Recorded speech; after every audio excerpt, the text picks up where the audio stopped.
LTV Action Sports is brought to you in part through the generous support of these Leominster sponsors. MP Crowley Company Incorporated, www.mpcrowleyinc.com.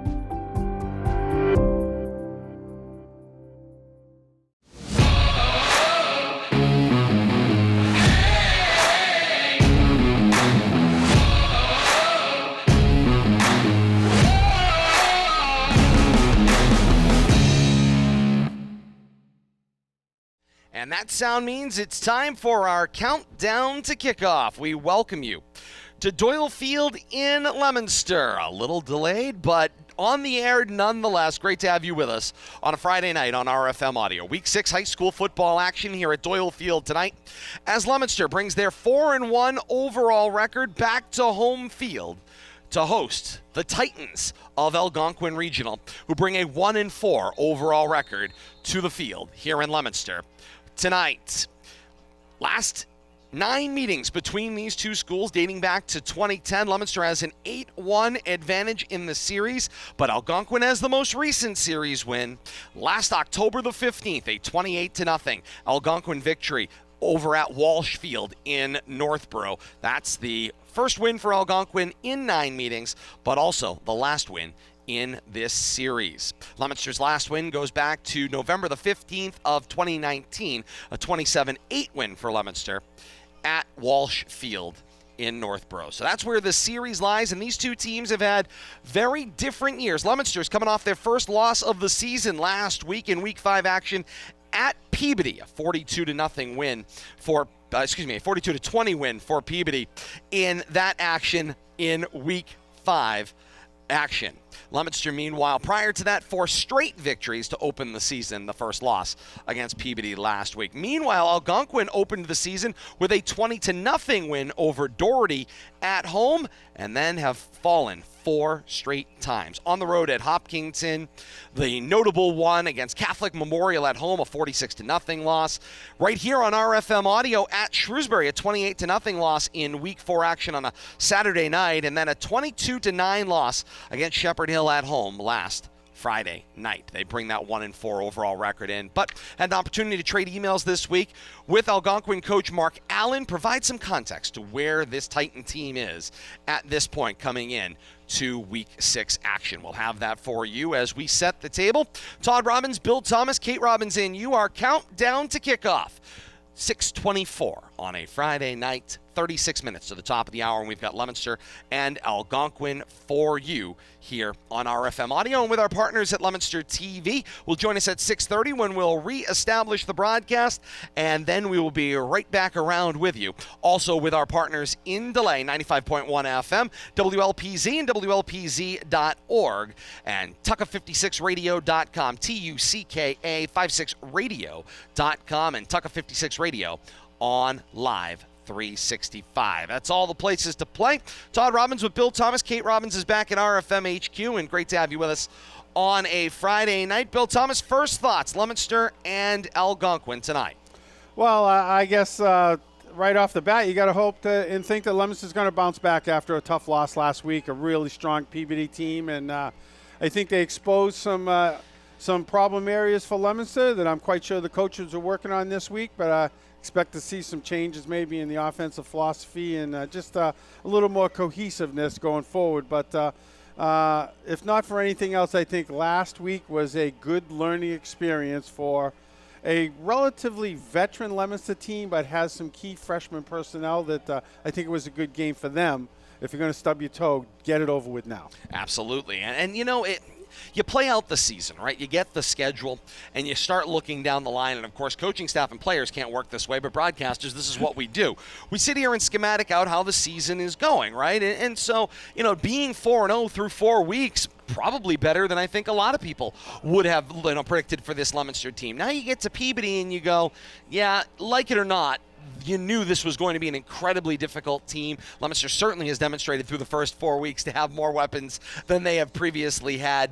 But you got to say, okay, Peabody, potentially a loss. Algonquin, another 50-50 game potentially. And then a tough game against Wachusett and Shrewsbury to close out the first 8 weeks. That's where you are preseason before you get into this point. Now Leominster rips off those first 4 wins and blank 2 teams in the process in a quality Doherty and a quality Neshoba team who maybe are having down campaigns in 2022, and all of a sudden you think the sky's the limit. Bring on all comers. And here we are through 5 weeks. It's 4 wins for Leominster, the 1 loss to Peabody. But again, playoff-wise, no worse, no better.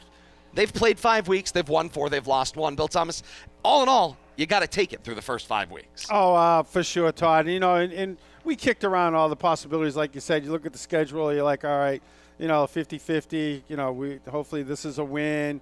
This is going to be a tough game. And through the first 4, 2-2 is really, I think, was a really optimistic outlook. And to go 4-0 and then to have PBD come up. But if you had gone 2-2 or 1-3 and then looking at that really tough PBD game, everybody's mindset would have been different. But to open the season the way the Blue Devils did, come out of the chute 4-0, just going into that PBD game, they're a tough team. You shouldn't approach it any differently. But I think the mindset was different. The game had a sense of urgency, but in big picture, it wasn't as important as it could have been if you would come out of the gate slow. So I think that I would look at it as a building experience, not a season-turning game, but a game that possibly you can build on. And down the road, PBD could be an opponent again in the second or third round of the playoffs if the Blue Devils happen to be that fortunate. And, so that PB team could be standing in the way, and hopefully the Blue Devils learn something from this early season matchup. And we predicted off the power ratings last week that Peabody, who was in the 3 slot going into that Week 5 action, would move up. That certainly did happen. I thought they would contest for the 1. I got to tell you, Bill Thomas, I want to know who Milford's been playing, because they are like bronzed in this 1 spot out of the Hockomock League now, and that's a former Midwatch team back in the day, but they are bronzed into that top spot with a full 14 points that they've collected, plus an almost 10.5 opponent rating for a total rating of 24.5 points. I mean, it's an incredible number that people are chasing. And I thought Peabody would move up in the process. They certainly did. They moved from 3 to 2. But I still think, that is a quality Peabody team that will be campaigning for that number 1 overall seed in Division 2. Leominster started last week 9th. After the loss, they dropped 3 spots to 12th, which I think might be a little bit, to me, I think they weren't able to get within that 14-point margin, so they fell back in the process to 8.4 is their overall rating. Their average margin rating. Their opponent rating, though, came 4 points to the good. It went from a negative number to a positive number of 2.2, so that brings them to 10.6, or a little over 10.5 overall rating, which has put them in a much better circumstance than they were, at least, few weeks ago talking about the opponent rating, but they dropped back 3 spots, and so here they are now sitting at 12th, still well above that 16 cut line. So all in all, in a decent situation. But again, a situation where Bill Thomas Leominster falls down with the loss, Peabody moves up, and then there's Algonquin coming into the night 28th in Division 2, that 1-4, a negative overall number. But speaking to the quality of the schedule that they have played, their power rating is actually, their opponent rating, is actually better than Leominster's at almost 4, 3.8. If you were to go to the second place and round up, you would end up with a 3.9 power rating, a negative number only because their power rating, their own margin is down given the 4 losses that they've had to this point. We try to gazintas and siphon the math, and you look at it and Leominster had a negative number on the opponent rating side. Of course, they played really strong. So that turned around to a positive number. Their positive number drops, and we thought it might affect their position, but we didn't think it was going to affect them that much. And as it turned out, it didn't. And it actually, I think, has put them in a better position now to build on their own power numbers going forward. But we'll have to see. Once again, the math is the math. They've got their minimum of 3 wins, but you look at the standings right now. Out of the 16 teams that are in the top of the bracket, there, 14 of them have 500 or better records. So I don't think, that 3 win threshold is going to be a real sticking point. You're going to see a lot of 5 and 6 win teams before the end of the season in this top 16 in this Division 2 section of football here for Massachusetts. I think you're right on, Bill Thomas. I think there's going to be a muddled picture here in Division 2, at least in those spots 10 down to 16. It's going to be a cloudy picture, but Some people are going to make it. You keep winning, you know, you control your own destiny. I talked to people that said Leominster, because of their schedule, and they might not even make the playoffs no matter what their record is. I think to prove that that's a misnomer, that if you win, you know, I think Algonquin was the outlier, and, you know, I don't know if we'll ever see that again, but yeah, I think you win, you take care of business, and really the system's going to take care of itself. 29 minutes to the top of the hour. We've got Leominster and Algonquin for you here on RFM Audio on YouTube, Facebook Live, and Twitch, and with our partners at Leominster TV. We're going to go around the region with Kate Robbins, get the marquee matchup for tonight. We'll also go inside the headset from long distance, as the case may be. I'm going to read some minds and amalgamate some things. We'll have the starting lineups in their own voices and the coin toss all coming up as we continue our countdown to Leominster and Algonquin. We step aside. When we come back, our viewers from Leominster TV join us as well, and we count you down to Leominster and Algonquin coming up with a scheduled 7 o'clock kickoff. You are listening to High School Football on RFM Audio. The Massachusetts Interscholastic Athletic Association is committed to good sportsmanship. Sportsmanship, citizenship, and responsibility are the trademarks of high school activities. Support school activities with your own display of good sportsmanship and help encourage America's youth to accept the responsibility which freedom demands. Support your local high school. See the future of America on display. Attend high school competitions in your community. The Massachusetts Interscholastic Athletic Association, building the future through educational athletics. Are you an enthusiastic sports fan? Want to have fun and get in on the action? Heck yes, that'd be awesome. Have great attention to detail? Want to stay active? Definitely. Want to give back to the student athletes in your community? Obviously, yes. Then you'd make an excellent high school sports official. We need more officials in Massachusetts, because with no high school officials, there are no high school sports. Sign up today at highschoolofficials.com. Tradition, legacy, history. These words all describe a player, coach, or contributor's impact on a game, program, or generation. Each week this season, student athletes of this generation will square off with the goal of best representing their community today or for years to come. Neil O'Connor finds Jake Elaine. For Alan Glennie, quarterbacks his ball club. Delakiai's in the end zone.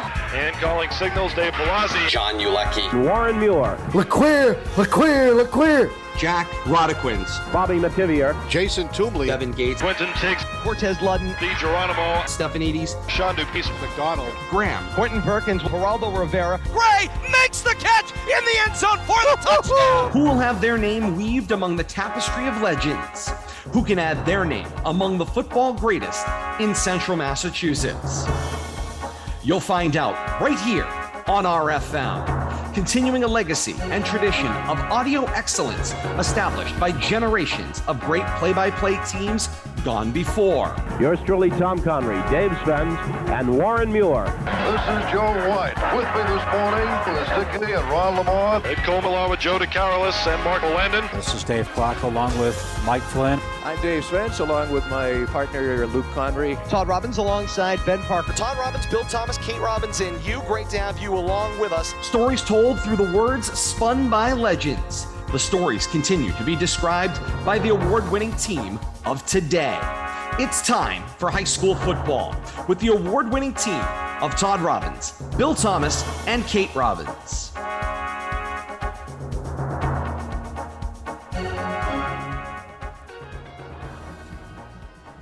From historic Doyle Field in Leominster, we say a very good evening, everyone, and welcome to Week 6 high school football action here on RFM Audio and with our partners at Leominster TV. Good evening, everyone, wherever you are, YouTube, Facebook Live, or Twitch, or joining us via Leominster TV on the channels of Comcast, Verizon, or streaming at Leominster.TV. Todd Robbins alongside Bill Thomas and Kate Robbins back at RFM HQ, and great to have you along with us as we get ready for Week 6 action. Leominster plays host to Algonquin. The Blue Devils, a 4-1 overall record, reeling off of a 42-20 loss to Peabody last week. Meanwhile, Algonquin, a 1-4 overall record, a win in week number 1 against a good Doherty team by a 20-0 score, and then 4 straight losses.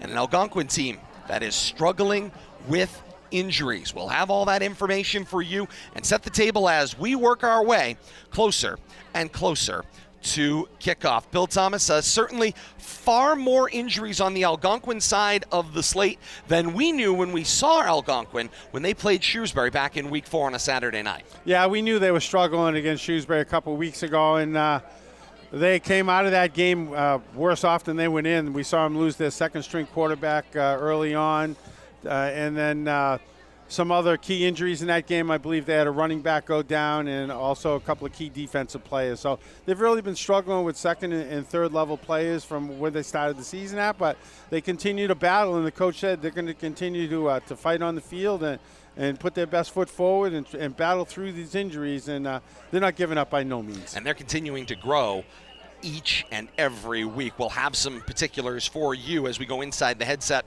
with Algonquin coach Mark Allen coming up. But first, I'm going to kick it back to RFM HQ. Kate Robbins is standing by. Kate, you haven't had a chance to chime in yet. Leominster and Algonquin coming up here. And then you're going to take us on a trip around the region as well as introduce the old marquee matchup as well, Kate. Good evening, gentlemen. Looks like it's a nice, crisp autumn evening out there at historic Doyle Field. So happy to be joining you on this one. I know that you guys have been talking about it. Algonquin right now, the walking wounded coming into this, but a lot of heart on that Titans team, and so they're going to be clawing their way through this one to try to make sure that Leominster does not get a bounce-back victory from their loss to Peabody last week.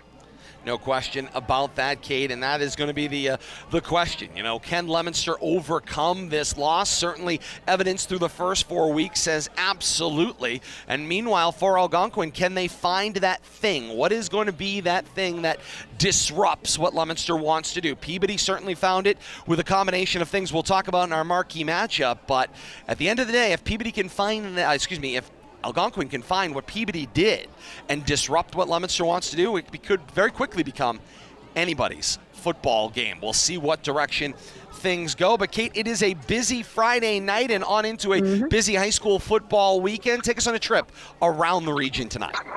All right, let's first take a look at Friday, October the 14th. That is this evening. I can tell you we do have a score already coming in, a second quarter score. Shrewsbury right now on top of Grafton, undefeated Grafton at this point in time, 6-0. Shrewsbury on top of Grafton. Grafton, mind you, in the Division 4 football power rankings, seated at number 4 at 5-0 thus far. So Shrewsbury close is Grafton, but right now Shrewsbury on top. If we take a look at the Catholic Conference, St. John's of Shrewsbury heads out to BC High tonight. BC High winless, I believe, thus far this season.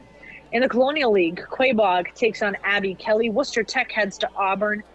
Blackstone Valley Tech is at Northbridge tonight. Assabet Valley is at Bay Path. Go Aztecs. St. Paul heads to Monty Tech tonight as well. That was a 6 p.m. start, so we should be getting updates from them sooner rather than later. Doherty and South facing off at Foley Stadium tonight. Oh, actually, no, because Bartlett and Worcester North are at Foley Stadium tonight. So Doherty taking on South elsewhere this evening. Shepherd Hill is at Wachusett. Westboro heads to Fitchburg tonight. Neshoba is at Marlboro. Groton Dunstable heads to Oakmont. North Middlesex is at Maynard. Littleton is at Tingsboro. West Boylston heads to Oxford. Narragansett is at Air Shirley tonight. Gardner is at Southbridge. Tantasqua heads to Hudson. Murdoch is at Smith Voke. Clinton is at Lunenburg. For the Saturday slate around the region, Nipmuc heads to Blackstone, Millville, Hopedale. That's a noontime kick. St. Bernard's is at Sutton. That's a 2:30 p.m. kick tomorrow. Burncoat is at Uxbridge at a 1 p.m. kickoff. And Millbury heads to Leicester for a 6 p.m. kickoff tomorrow. And that is your initial whip around the region for this week 6 of action, Todd. All right, Kate, thank you so much. It would not surprise me to find out that in the, alignment down at Foley Stadium that they played a doubleheader tonight. They may have just shifted a start time in order to make that work. Kate, while we've got you here, you and Bill Thomas can introduce our marquee matchup for this battle of Leominster and Algonquin coming up at the top of the hour. Alrighty, let's take a look at that marquee matchup right off the bat. So we know that Algonquin is struggling a little bit this season, particularly with significant injuries in a lot of their marquee positions. Leominster coming off of that loss to Peabody.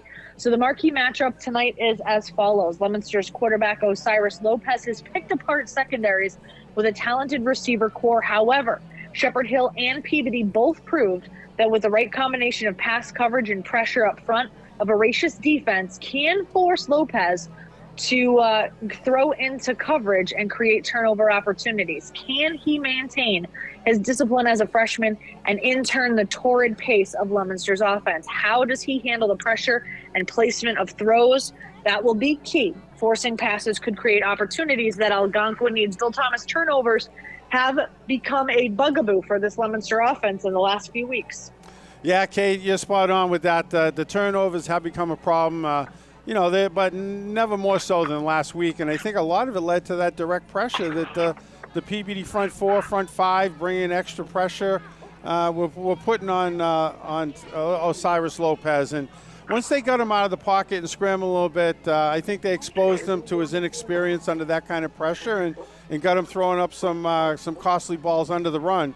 And if you look at the turnovers, interceptions, I'd be willing to guess majority of those were on 50-50 balls that he was under pressure, and he kind of threw up what I refer to as a hope and a prayer. And the first four games of the year, they were coming down with those probably at about a 50, 60, 70% clip, so they were paying off, but not so against Peabody. And, they were ready for that. And as soon as they got Osiris off his spot, they started putting the coverage down deep. And, I think maybe some adjustment from the coaching staff might be look underneath, look for your crosses, and I think that's maybe what Osiris Lopez needs to work on is don't immediately look deep, but when you're running lateral, look for your teammates that are running a lateral with you, continue to look underneath, continue to make a productive play. And, and I think some of that's going to have to come from the front four, front five of the Leominster Blue Devils offensive line is give Osiris that little extra time to set himself and make good decisions. And PB showed that he can put off that spot last week.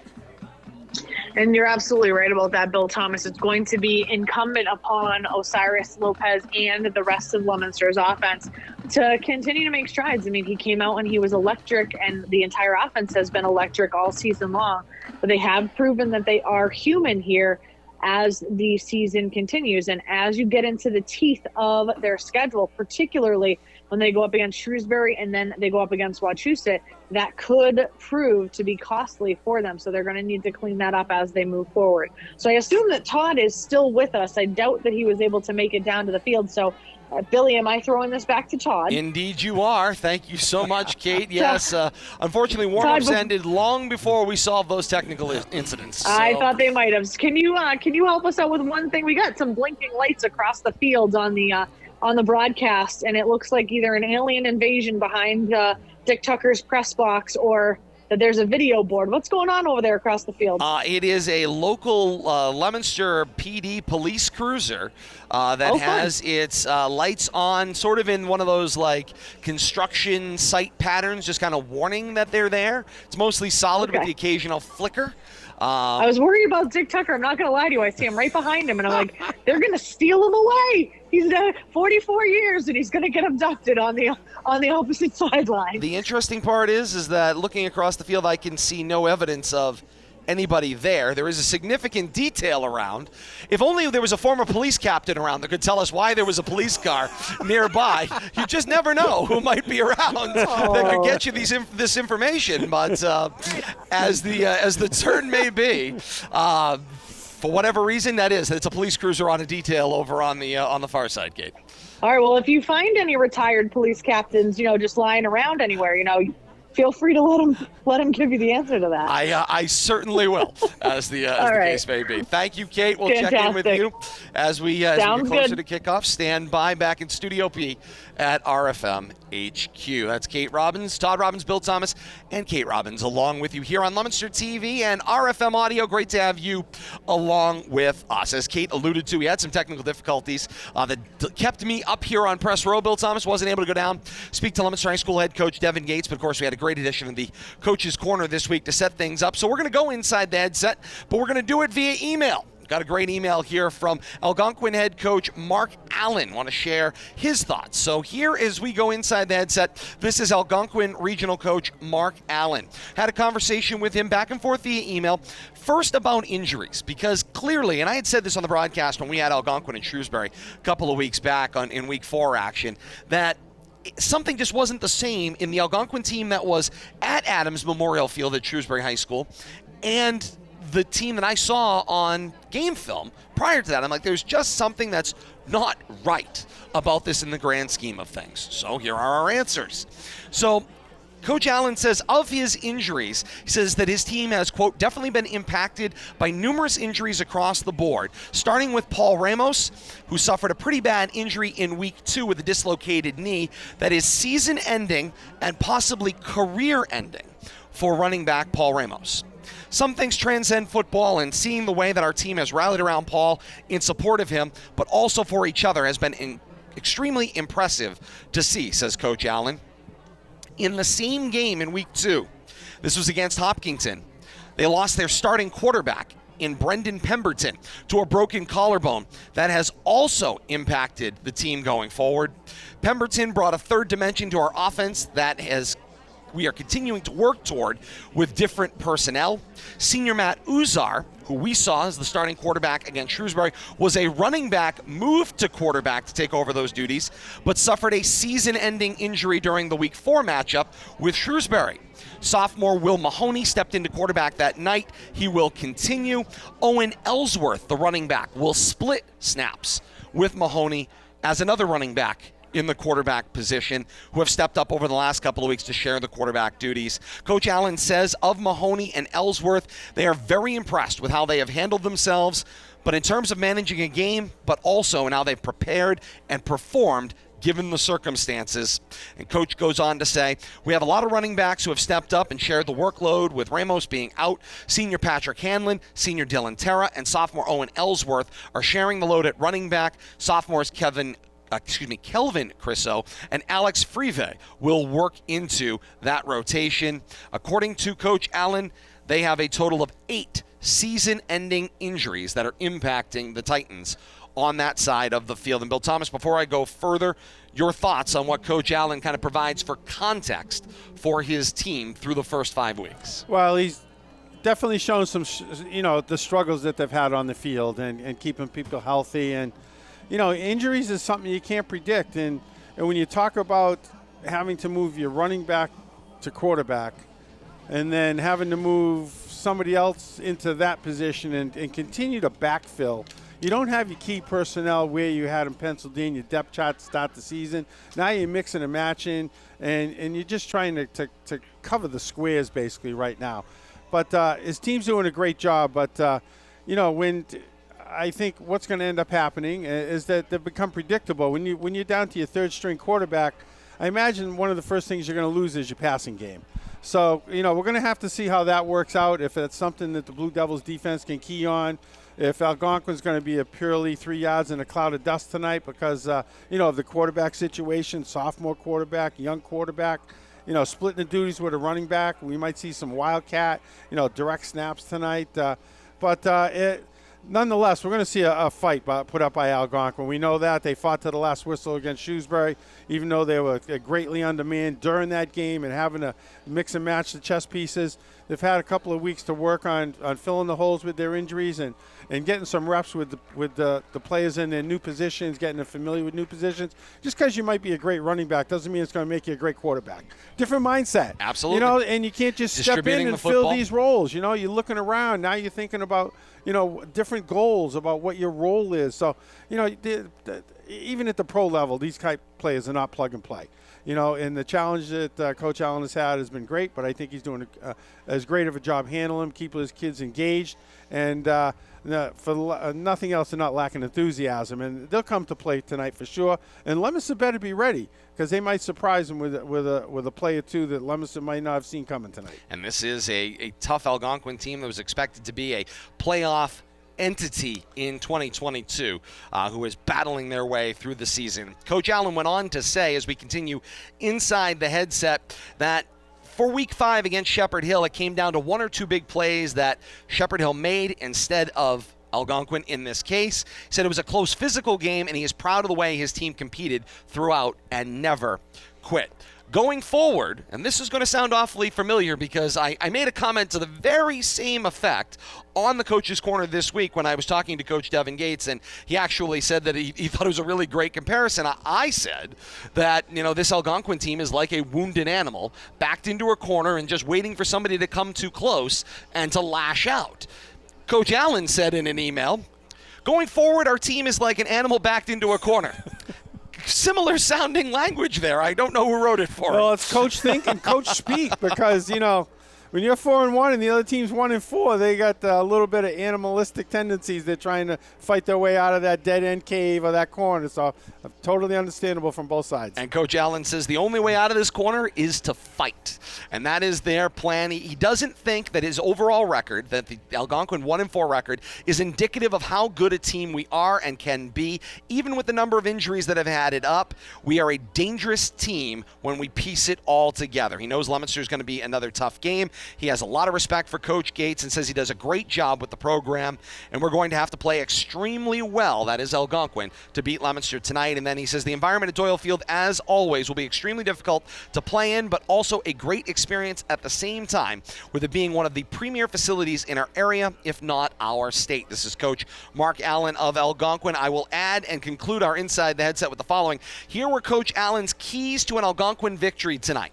Finish offensive drives, create turnovers, don't give up the big play. Those are the things that Coach Allen said he is going to need from his players in order to win this football game tonight. Well, especially when it comes to finish off offensive drives because, not only create turnovers but limit turnovers. And, that includes turnovers on downs. We've seen a number of those, in high school football. You tend to go for it. You get on the opponent's side of the 40 and, you continue to try to push down the field. So you got to limit those turnover on downs, try to control that field position and get your own turnover too. But I think it's really going to start with Algonquin. If they can get some pressure on Osiris Lopez tonight, get him off his spot and have some of that same success that PVD had last week, I think that's what they might be keying on. Time now for the starting lineups, and in their own voices, let's meet Leominster's offensive starters for Week 6 action.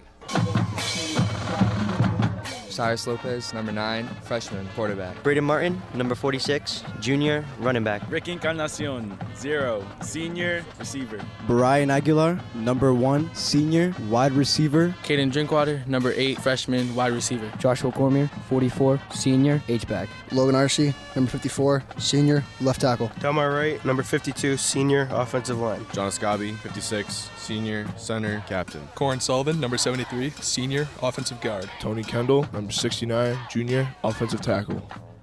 And that is the Leominster offensive lineup, and that is not a misprint or a missed announcement there. Ricky Encarnacion is back in the lineup tonight for Leominster, and we'll start on both sides of the football. We'll hear the 4-3 Leominster defense in a moment. But that Leominster offense that just introduced themselves to you will be matched up against Algonquin's 4-4 defensive front. The defensive line, Jordan Lopez, Jordy Peguata, Josh Colburn, Brendan Stoughton. The linebacking core, Natolo Magliolino, Brian Toussaint, Aiden Callaghan, and Sean Desmond. The defensive backs, Chris Adrianson, Brandon Pemberton, out. Still a spot to be filled there. And Patrick Hanlon. Look for Dylan Poirier and Cyan Zhang to step up in that starting spot in place of Pemberton in the defensive backfield. Meanwhile, let's go to the other side of the football. Algonquin's multi-front offense looks like this. Left side of the line protected by John Valentine and Josh Colburn. The right side protected by Dominic Fraliciardi and Kaz Conway. The center, Bill Thomas, is an undetermined position at this point in time. There'll be some rotating by committee in that position. The tight end is Natolo Magliolino. The wide receiver, Chris Adrianson. The running backs, Dylan Terra, Patrick Hanlon, and Owen Ellsworth, who will split time at quarterback. The starting quarterback will be the sophomore Will Mahoney, the third down the depth chart with the injuries to Brandon Pemberton and Matt Uzar. Mahoney has been tested over a couple of games. He'll get tested again tonight by Leominster's 4-3 defense, who will introduce themselves in their own voices. John Ascabi, 56, senior, D-end, captain. Giovanni Roman, 55, senior, defensive line. Logan Arcee, number 54, senior, D-tackle. Delmar Wright, number 52, senior, defensive line. Keegan Numera, senior, number 16, junior, linebacker. Xavier Cora, number 5, sophomore, linebacker. Joshua Cormier, 44, senior, linebacker. Brian Aguilar, number 1, senior, cornerback. Steven Diaz, 11, senior, cornerback. Jared Viola, number 3, senior, safety. Ricky Encarnacion, 0, senior, safety. And that's the Leominster defense in their 4-3 alignment, who will start tonight. For Leominster, game time decision, Mackay Newton. He will be available to play, but will not start tonight for Leominster. That means Keegan Amara-Singer will get the start on the defensive side of the ball, which you heard moments ago in the linebacking core, and on the offensive side of the football. That means that you will see yet another start for the running back, Braden Martin, who will get the start for Leominster out of the backfield, which you also heard introduce himself in the starting lineup. And Bill Thomas, although Newton has not been available, Encarnacion being back in all 3 phases of the game, offense, defense, and special teams, huge for Leominster tonight. But again, we also got to talk about, absent Newton, Leominster's been doing a excellent job as the Blue Devils see the smoke, and here they come out of the tunnel. Here come the Blue Devils. Right to left, angled across Doyle Field's turf, from the tunnel and all the way down to the far left corner of the field in front of the student section, led by their captains, the American flag, and a Leominster flag as well for the program. Cheerleaders in tow as they created the tunnel extension, and on down across the field they go to their position down in the lower left, and played, of course, in by the Leominster High School marching band. Bill Thomas, you can pick it up from that. Yeah, I mean, great sight here. I love the view coming out the tunnel, and the cheerleaders sporting the pink T-shirts tonight, painting the park pink for October Breast Cancer Awareness Month. Todd and I both rocking different versions of our own pink up here, and we'll see it smattered throughout the players' uniform tonight. But yeah, great night, as I like to say. Chamber of Commerce weather tonight, and if you told me it was going to be like this last night or even this morning, I might have doubted your weather procrastinating abilities, but a great night for football. Expecting a great game. And no question about it, a beautiful night for high school football. And after 24 hours plus of just wet, soggy weather, it is a great night for action, and everything has dried quite nicely there. So not expecting any factors as it relates to the water in tonight's contest. Captains on both sides getting ready to head toward midfield, and we'll get to our coin toss in a matter of moments. But it's great to have you along with us wherever you are. Facebook, YouTube, Facebook Live, YouTube, or Twitch, or with our partners at Leominster TV Live tonight here from Doyle Field, the channels of Comcast, Verizon, and Leominster.TV. Looking forward to a dandy. The 4-1 Blue Devils, the 1-4 Titans, Leominster and Algonquin clash next. The captains head to midfield to meet with our officiating crew, and Bill Thomas, as the captains head to midfield, it's your time of night. It's time for the coin toss, and Bill Thomas. Well, I wish I was down there. I'm kind of keeping an eye on things, exchanging pleasantries. Had that first taste of some different technology, but circumstances prohibiting that tonight. I tell you, there's nothing like being down on the field. You experienced it. Yes. A couple of weeks ago when we were at Shrewsbury, you were down there. I think actually over at Shepherd Hill, but you were mingling pregame and just having a ball down there. Looks like Leominster has won the coin toss. They've Nope. All right. Algonquin has won the coin toss. They're deferring. Leominster is going to receive the opening kickoff, and they will be defending the end zone to our right. Let's play some football. All right, Bill Thomas, and an important night, of course. Leominster's game the last 2 weeks, they have failed to score first after scoring first in their first 3 contests of the year. Shepherd Hill, of course, they battled back and won the football game. Peabody, it was Peabody from the gate to wire in that football game. So what is the destiny for tonight? We're going to find out. Leominster and Algonquin kickoff coming up right here on RFM Audio and Leominster TV, and in delay at 95.1 FM WLPZ and WLPZ.org, and Tucka 56 Radio and Tucka56Radio.com. With that, we are going to join the public address announcer Dick Tucker here inside Doyle Field, and then the marching band under the direction of Bob Bergeron for tonight's national anthem.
The Marching Blue Devils under the direction of band director Bob Bergeron tonight with our national anthem. And with that, we are ready for high school football. Week 6 of action.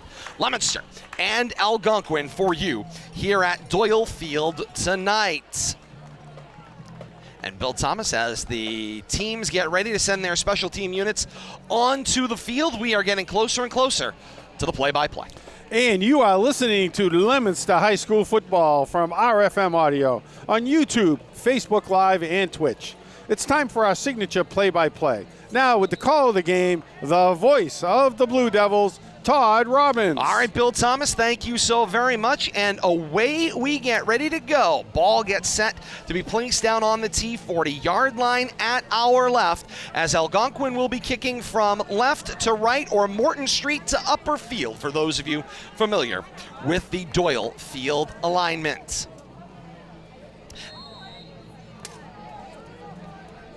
Algonquin ready to kick. Josh Colburn on the approach. He'll swing the right leg, end over end. He will send this one skidding across the 20-yard line. It'll be fielded on the one hop by Ricky Encarnacion at the 17-yard line. And boy, was he looking forward to getting a hold of the football. Couple of spin moves, lost a few pieces. I believe that was a hand warmer, but it's a 6-yard return across the 20 to the 22. But more importantly, welcome back Ricky Encarnacion, and happy birthday, 18 today for Ricky Encarnacion. Yeah, and the first touch of the game, and I'm sure he couldn't wait for that opening kickoff to end up in his hands. And some shifty moves there. Not a lot of yards, but I think he left half his shirt on the playing field there on that first touch. But I have to see what he brings to the offense. As they say, who needs it, Bill Thomas? I tell you, he was sorely missed last week on the offensive side and defensive side, both. 1st and 10, Leominster, their own 22-yard line, coming right to left. Osiris Lopez takes the first snap, back to pass on 3 steps, looks left and throws, complete to Caden Drinkwater, across the 25 and out of bounds at the 29-yard line, gains 8 on a quick pitch and catch. Get everybody comfortable and moving forward here. Just 15 seconds into this one. No score, Leominster and Algonquin here on RFM Audio and Leominster TV. Yeah, I think that's where the Leominster offense needs to look early. Let's get a little continuity going here and just get some rhythm. Call it a gain of 7, 2nd down and 3. Ball at the Leominster 29. Shotgun snap. The give goes inside. It appeared to be Braden Martin on the carry. Check it. It was Mackay Newton, Bill Thomas, who gets the carry. First carry of the night. No gain on the play, or little to no gain, we'll call it, as the ball may be a little closer to that 30-yard line. 3rd down and a short 3 coming up. Yeah, I believe Mackay got the start last week. He played sparingly, though. I don't know if he aggravated that lower body injury he's been nursing, but good to see him out there on the field. 3rd down, short 3 to go. Shotgun set, 3 receivers in the formation. Lopez asks for the ball, looks out to the right. Wide receiver screen complete to the slot man, Encarnacion. Sheds a defender across the 30 and angled toward the 35. Stepping out of bounds with a gain of 7. And a Leominster first down. The drive continues. I tell you, is there any harder play at a tackle in Central Mass than Ricky Encarnacion? 3-4 attempts at getting him down. Hit before he got to the line of scrimmage. Found some way to battle his way to that first down. 6'2", 180 pounds for the senior all-everything Ricky Encarnacion, a 3-way player for the Blue Devils. 4 receiver set, trips into the boundary right. Lopez asks for the ball, rolls to his left and throws. A little shot put over the middle. It's long of Encarnacion and incomplete. But I like what I saw there, Todd. Exactly what we talked about pregame. We saw Osiris get flushed out of the pocket, but not immediately go deep and lob that 50-50 ball. He actually looked for a crosser that was running with him. I wouldn't be at all surprised if that's something the coaches stressed this week. Don't panic and look for somebody running with you, because your plays will help you out in that situation. Leominster wearing the home royal blue tops, white bottoms, trimmed in royal blue. White trim at the shoulders on the jersey. White numerals front and back. Blue Devils across the chest. The classic Leominster white helmet with the single royal blue stripe and white face masks. 2nd down and 10 to go. The handoff on the delay went up the middle on the play. Newton again advances the football toward the Leominster 39-yard line. Gain of about 4 on the play. 3rd down and 6. And as Bill Thomas alluded to a little while ago, a smattering of pink in those Leominster uniforms. Likewise for Algonquin in honor of October, Breast Cancer Awareness Month, as we see tight end Josh Cormier come over to the sideline. He's got the half a sock, if you will, Bill Thomas, in that pink, with the hot pink gloves as well. I see the that. wide receiver gloves comes into the sideline.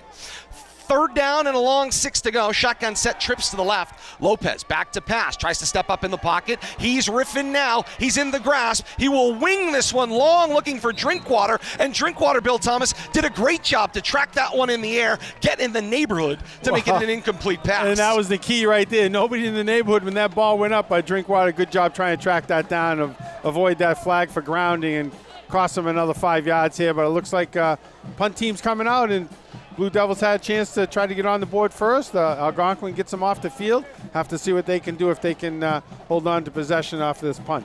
Jared Viola back in punt formation for Leominster. Stands back at the 27-yard line, his own. Swinging door in front of him.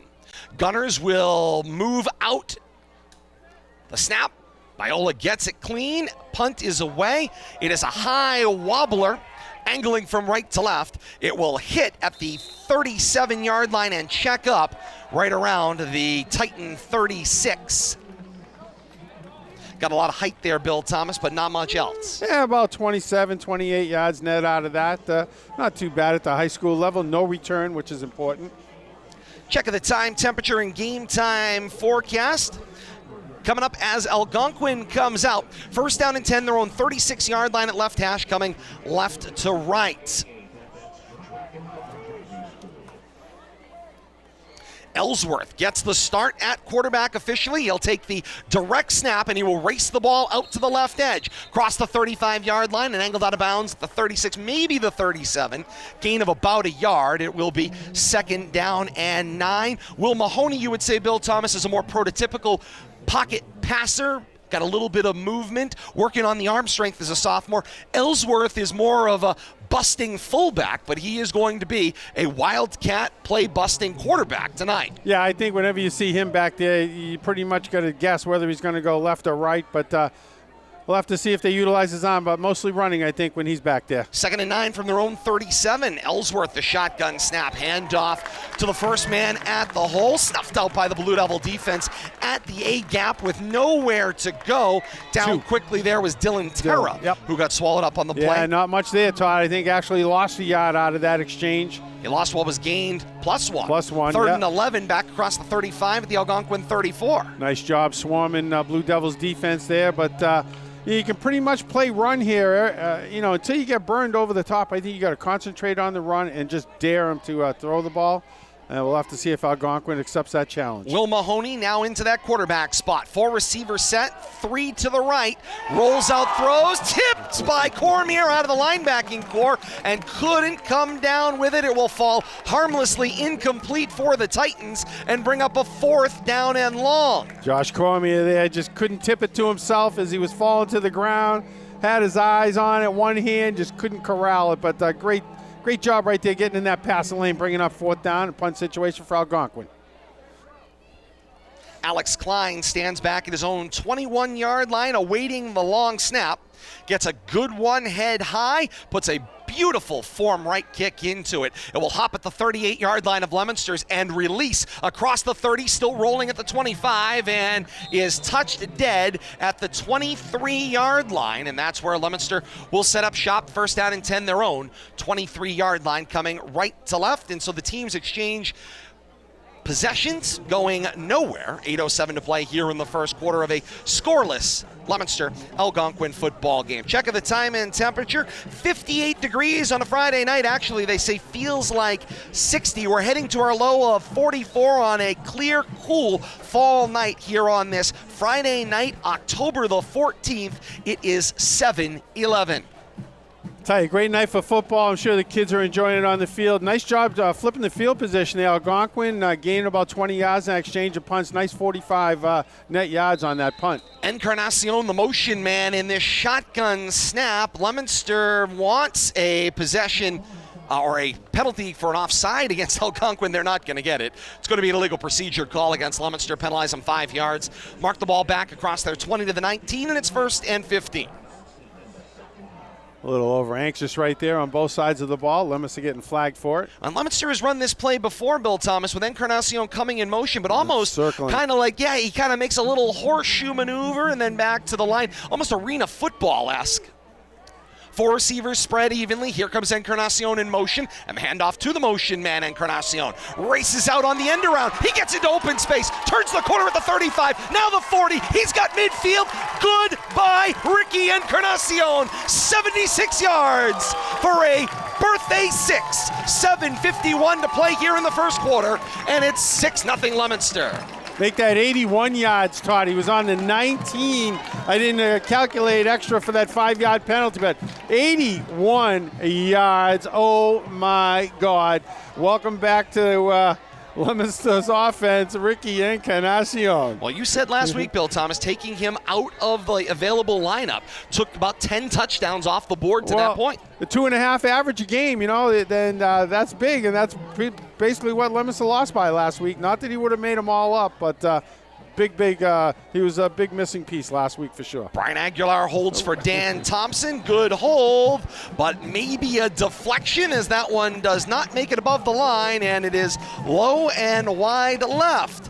Back upfield come the team. 7:51 to play in the first quarter. It's Leominster 6 and Algonquin nothing. Back to RFM HQ. Kate Robbins standing by. Kate, you've got a score, I'll bet, from Shrewsbury and Grafton. You also got the drive summary. I'll get you the drive summary. We've been playing on the activity mat, so I don't have an update on that game at the moment. We're getting our exercises in, but we had a 2-play drive. It lasted 15 seconds, and you had the 81-yard touchdown end around by Ricky Encarnacion, and we are kicking away on the activity mat. We're having a grand time here back at Studio P. And people think it's easy, Playing a little twister? I was going to say, doing it well. I can only imagine it's a sea turtle theme, Bill Thomas. Nice. Lots of lights, probably kicking his little legs as well. I mean, at home, running the studio, also on air with us, and also making sure that Mr. P is kept occupied. Dan Thompson, ball on the tee, 40-yard line at our right. The kick goes end over end from right to left.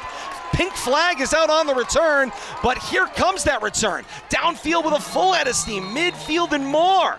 All the way down to the Leominster 30-yard line. It is a great return. Looked like 10, Jordan Lopez on the return, but the signal, pink flag or not, appears to be a block in the back. It is an illegal block in the back, signaled against Algonquin perhaps twice over. Nonetheless, the ball is coming all the way back to the mark, which is the 24-yard line, and they'll penalize 10 yards from there. It neutralized a 55-yard return for Lopez. Wow, and I don't know if I've seen an official with a pink flag, but I like the touch. But saw that flag come out early, but nice job crossing the field and picking up his blockers, all for naught. Algonquin wearing the road white tops with gold bottoms trimmed in the classic Titan maroon helmets with the single white stripe up the middle. Titans in that old New York Giants text of the 90s on either side of the helmet. Ellsworth back at quarterback in a wildcat formation stands at his own 12-yard line on 1st and 10 from their own 15, 16-yard line. Handoff came the near side. It's Magliolino got the carry. He takes it out to about the 25-yard line. Nice job right there. Actually, it was a forward pass toss. Was it? Yeah, it was the tight end. A little shovel pass coming across in front of the quarterback there. We'll give him credit for a forward pass and right Pemberton, there. prior to his injury, was great with that little touch catch. It was almost hockey-esque. It would touch his hands and be in the receiver's hands in a matter of a moment. Wildcat snap for Ellsworth. He'll race it out to right edge into the second level, crossing the 30, 35, go 40, and wrapped and taken down at the 45-yard line. It is an Algonquin first down with Ellsworth calling his own number. Good for a gain of 19. Nice job right there. Good blocking. Good job sealing off the left side there, trapping the right side of the Blue Devils defense, getting caught inside. Algonquin's new uniforms, Bill Thomas, a light gold on white. I was discussing that with somebody earlier. Issues. Apparently next year those will not be allowed without some type of a sharp contrast outlining the numbers. Ellsworth, empty set, 3 receivers in his formation, takes the direct snap, and Ellsworth straight up the middle, crossing the 45 to the 46-yard line, gains 1, maybe 1.5. We'll call it 2nd down and 8. Josh Cormier right there to make sure he got no more, and nice solid tackle around the ankles. Cormier having a great game here early on in the first quarter. Very involved on the defensive side of things. 6:12 and counting to play here in quarter one. Leominster with the 6-0 advantage. Week 6 high school football action here on RFM Audio and Leominster TV. Ellsworth comes to the line. Terra in the backfield with him. 2nd down and 8. Pair of receivers, wide side right, left to right the march for the Titans. The snap for Ellsworth. Now he rolls with pursuit, throws down, field pass is caught by Chris Adrianson, but he put a knee down on the ground at the Leominster 36-yard line. Catch is good, but he's down right there to gain of 17 and an Algonquin first down. Yeah, good job. I mean, good job just making sure of that catch and knee down and not. They held on to it, gets all that positive yardage, avoids the contact, picks up the first down. 1st down and 10 for Algonquin. The Leominster, they mark it officially at the 38-yard line at right hash. Left to right continues the drive. Ellsworth continues at the quarterback spot. Terra with him on his left. 2 receivers to the open side left.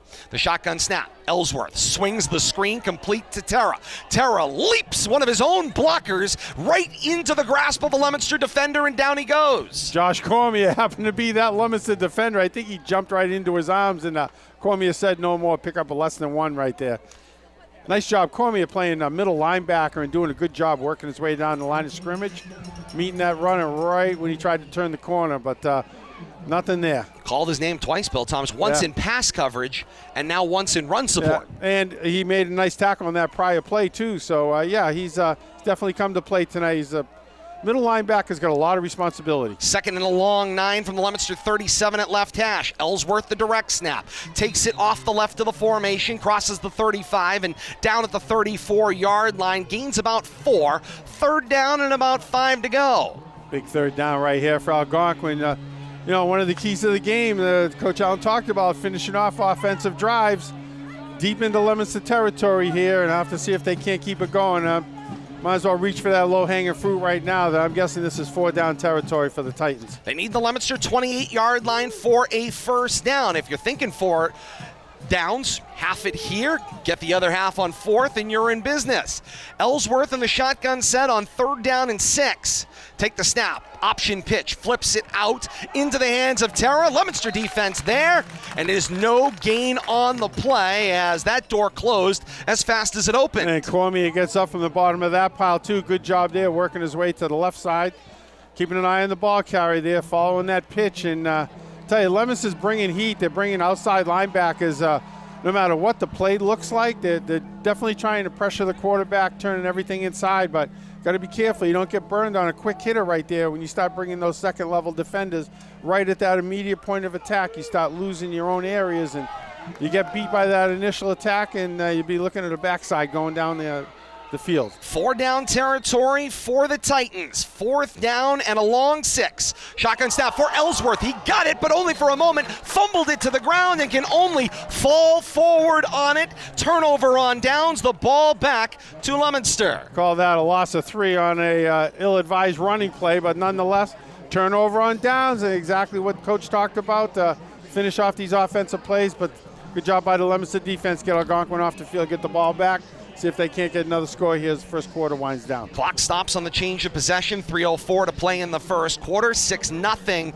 Leominster's advantage over Algonquin. Blue Devils out for their 3rd drive of this first half of action. Now, I thought it was interesting last possession, Todd. We didn't talk about it, but you talked about Ricky running that loop. 1st and 10 at their own 36. Shotgun snap. Back to pass. Lopez waits for the clear out. Now the delay into open space. Cross the second level. Midfield. And now with a caravan of blockers. Down the 20. 10, 5, and into the end zone for a Leominster touchdown. A 63-yard touchdown draw for Osiris Lopez. I'm speechless, Todd, but I tell you, once he broke that first level containment, broke the grass bar, a couple of jersey grass right there, and he showed some wheels right there, too, and worked his way through the defenders in the secondary. But then he had a host of Blue Devils leading him for the last 20 yards, and they were there waiting for him, picked up a couple extra blockers, and rode him into the end zone. 2:49 to play in the first quarter. It's 12-0 Leominster's advantage. Dan Thompson on to attempt the point after. He'll be kicking from right to left, and Aguilar will hold. There was flinching on all sides of the line there. Pink flags are out in all directions. Signaled as an offside as Algonquin broke the neutral zone on the right side, maybe getting a little hungry there. Try to come in for a block. Yeah, trying to save a point here and being a little too aggressive. And they're going to change here. I think they might decide to go for 2, Todd. And Leominster is sending the snowplow offense back onto the field. I think this has got 0 written all over it. This is his situation. He's got Cormier out there to help lead him. Who else is in that fullback position, Todd? Number 20 looks like is back there with him. EJ Machuca. See which way he goes here. I believe that's Cormier as the other back with his hand on the ground. The snap for Encarnacion going for 2, right to left. Into the pack, off that C-cap, and into the end zone. 2-point conversion is good. Nice job right there. Looked like he followed Machuca right through behind the center and the left guard and tackle, but no tackling Ricky Encarnacion on first and second contact tonight. He is one determined player. Back upfield come the teams. 2:49 to play in the first quarter. It's Leominster 14 and Algonquin nothing. Kate Robbins standing by. She's got the scoring drive. This one was easy for me, gentlemen. This is a one-play drive. It covers 64 yards. It's a 64-yard quarterback keeper touchdown rush by the quarterback, Osiris Lopez. 2-point conversion is good to Ricky Encarnacion. 14-0 Leominster on top of Algonquin. All right, Kate, thank you so much. Ball back on the tee, 40-yard line at our right. Dan Thompson will be kicking from right to left.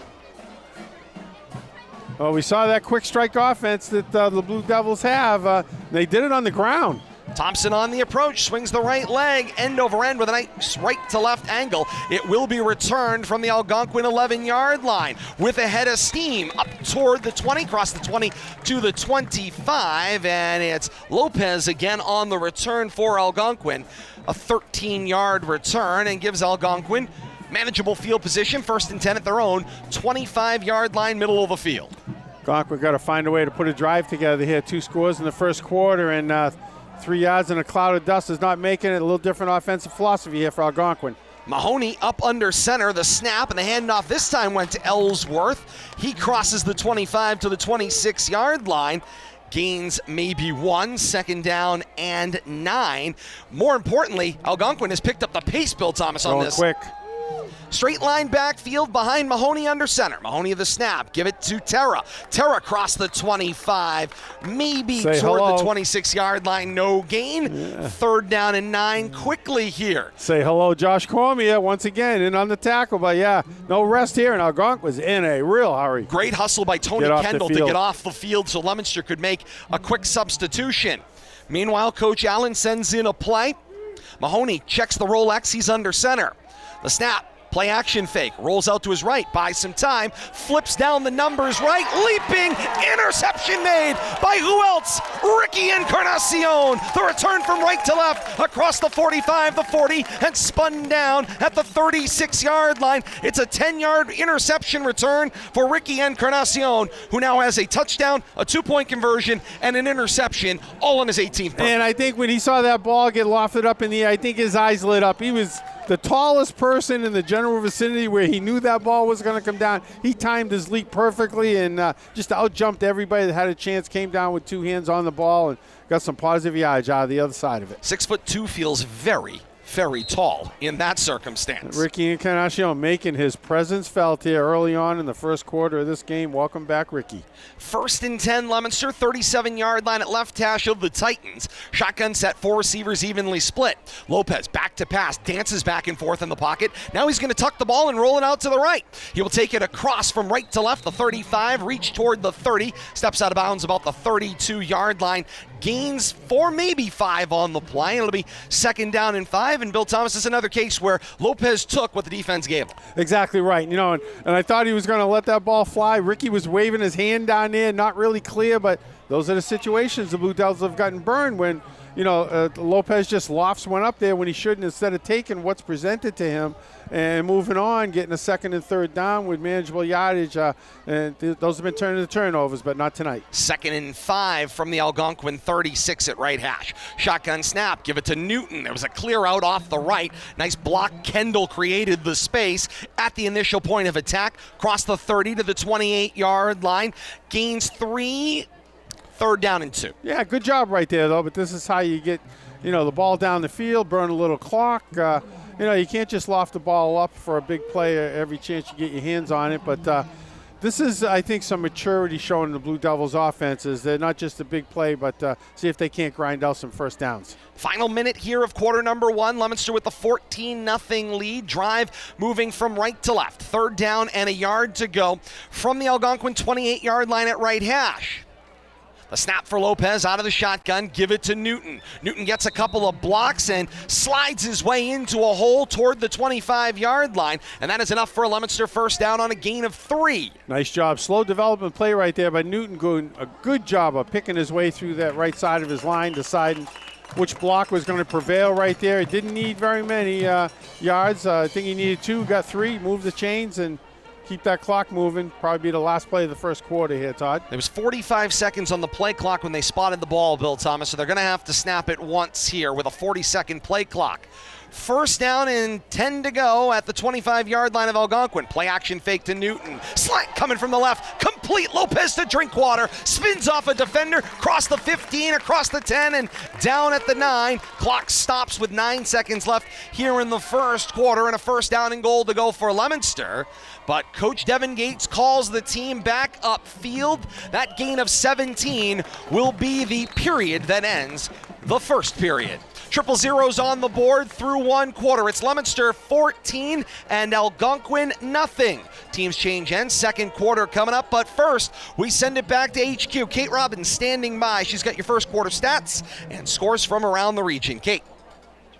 All right, gentlemen, let's take a look at Leominster's side of the ball. Their offense is firing on all cylinders. Although their first offensive drive ends with a punt after 6 plays, the last 2 offensive drives both ended up in touchdowns, and it just took 15 seconds. Back to you guys. How about that, Kate? Thank you so much. Just trying to breathe, guys. Sorry. No problem at all. And that 15-second report was about as long as Leominster's offense has seemingly been on the field. They're not going to lead in time of possession in the first quarter. That is for certain. We're so happy to have you along with us on RFM Audio, wherever you are, across the region or around the globe, streaming via YouTube, Facebook Live, and Twitch, with our television partners at Leominster TV on Comcast and Verizon Cable, our radio partners in Delay, 95.1 FM, WLPZ LPFM, or Tucka56radio.com. We are all so pleased to support the student athletes and institutions as the legendary soundtrack of football in Central Mass continues right here on RFM Audio. Quickly, second quarter set to begin. First and goal, Leominster at the Algonquin 9 at left hash. Shotgun snap, play action fake to Newton, rolls and throws. Lopez finds Viola, makes the catch, reaches for the end zone and in untouched. It's a Leominster touchdown. 8 seconds into the second quarter. It's 20-0 blue and white. 11:53 to play before halftime. Untouched is an understatement, Todd. That looked too easy. Point after attempt coming up here for Thompson. It'll be his first kick left to right in this one. Kicking toward the upper field. Got a little wind from right to left, laterally from sideline to sideline. And Aguilar will do the holding. This phase of the game, Bill Thompson with Bill Thomas, Dan Thompson has struggled a little bit in this process. Good snap. Aguilar gets the ball down, and Thompson Colcocks that one up into the hill, caught by the youth playing football on the banking, and up the field come the teams. 11:53 to play before halftime. It's 21-0 Leominster on top of Algonquin tonight. I think he likes kicking in that direction, Todd, and something tells me he's going to get a couple more chances here before this second quarter is over, but Blue Devils just firing on all cylinders right now and making it look too easy.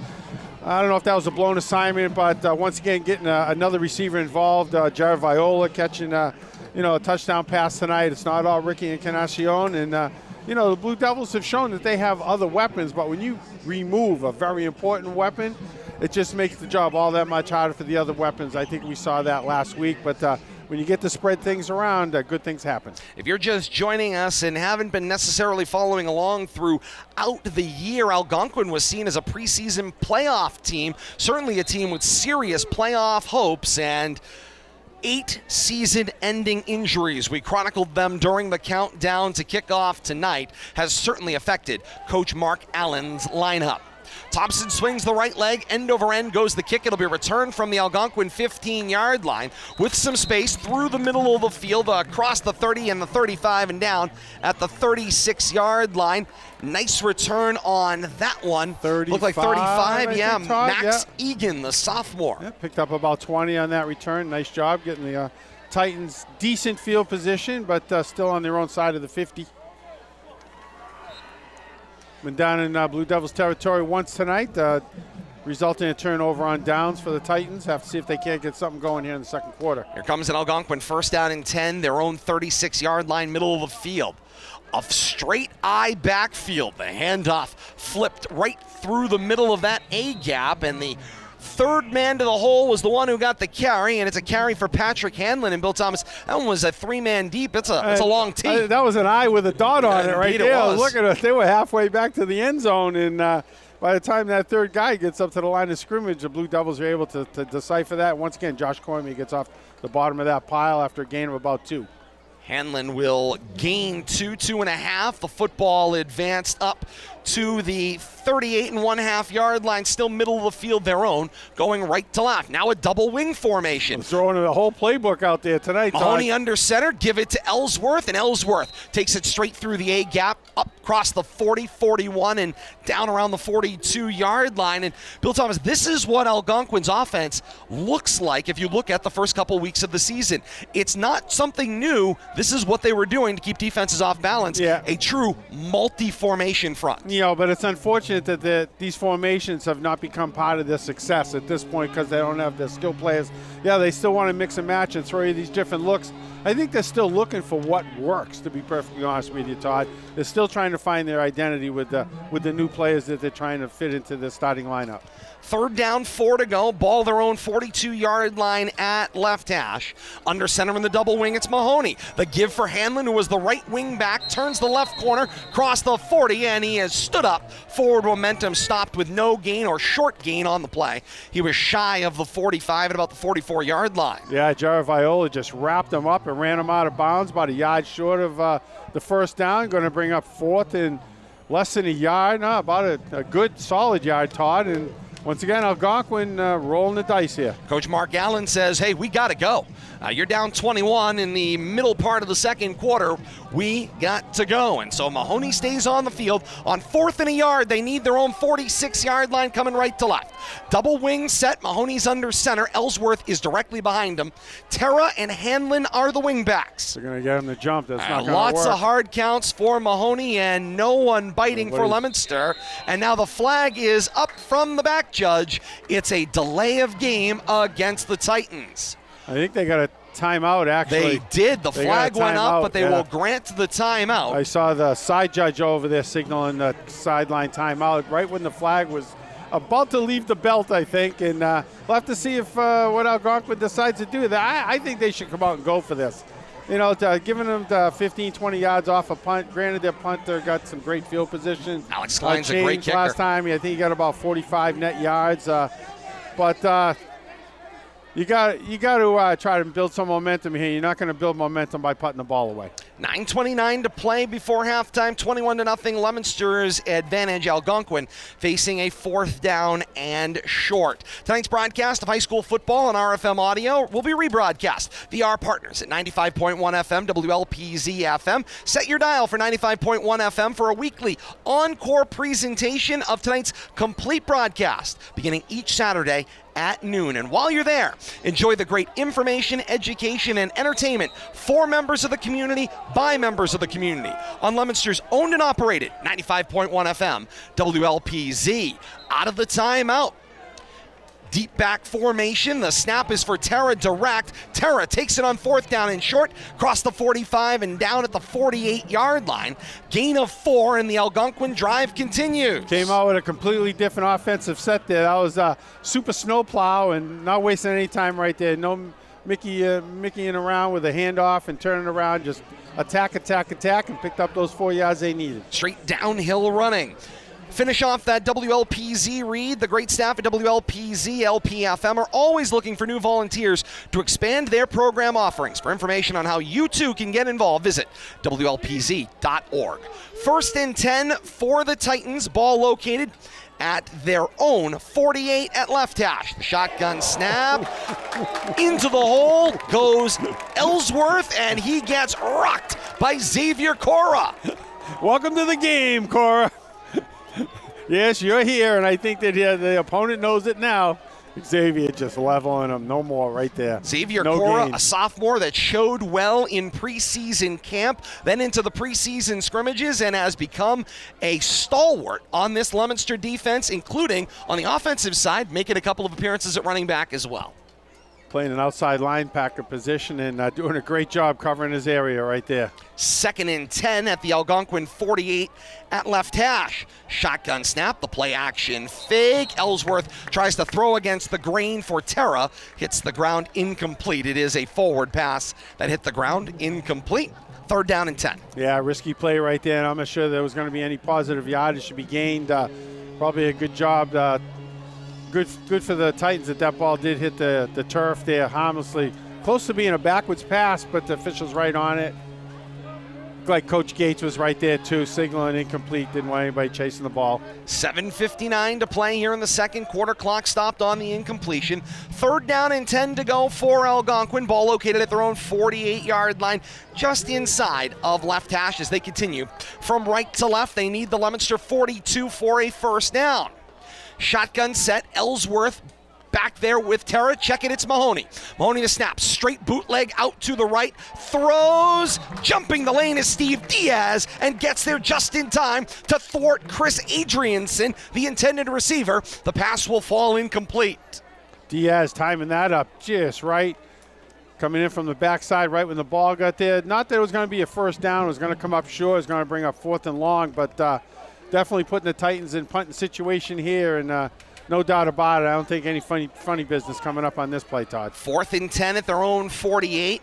Alex Klein stands at his own 34-yard line to punt. High snap, fielded by Klein. Scrambled, got this one off the side of his foot. It's high. It will hit at the Leominster 41-yard line and then will head in the wrong direction. A Leominster bounce for that football off the foot of Klein across the 45 and out of bounds at the Leominster 49-yard line. Net Bill Thomas 3 yards on that punt. That one hurt, and that took about a 10 to 15-yard backwards bounce, and just things not going right for Algonquin Titans right now. Sometimes it releases in the right direction, as you saw on the first punt. That one went in the wrong direction. It hit hard on the point and came right back from whence it came. But that started right out with a high snap, some pressure off of that. Scramble. So, and then things didn't go right from then. Your clock starts racing awfully fast when you're the punter and those situations happen. 1st and 10, their own 49 at left hash. Here comes Leominster with a 21-0 lead. 4 receivers set. Lopez out of a gun. Rolls out, buys time, looks over the middle of the field for Cora. Incomplete, and Cora takes a shoulder shiver from Brian Toussaint playing in the linebacker core. Yeah, kind of left him out to dry right there. Lopez trying to direct traffic and getting Cora to cut back against the grain. But, it's hard. Lopez running one direction. He's trying to get Cora to go opposite way he's running.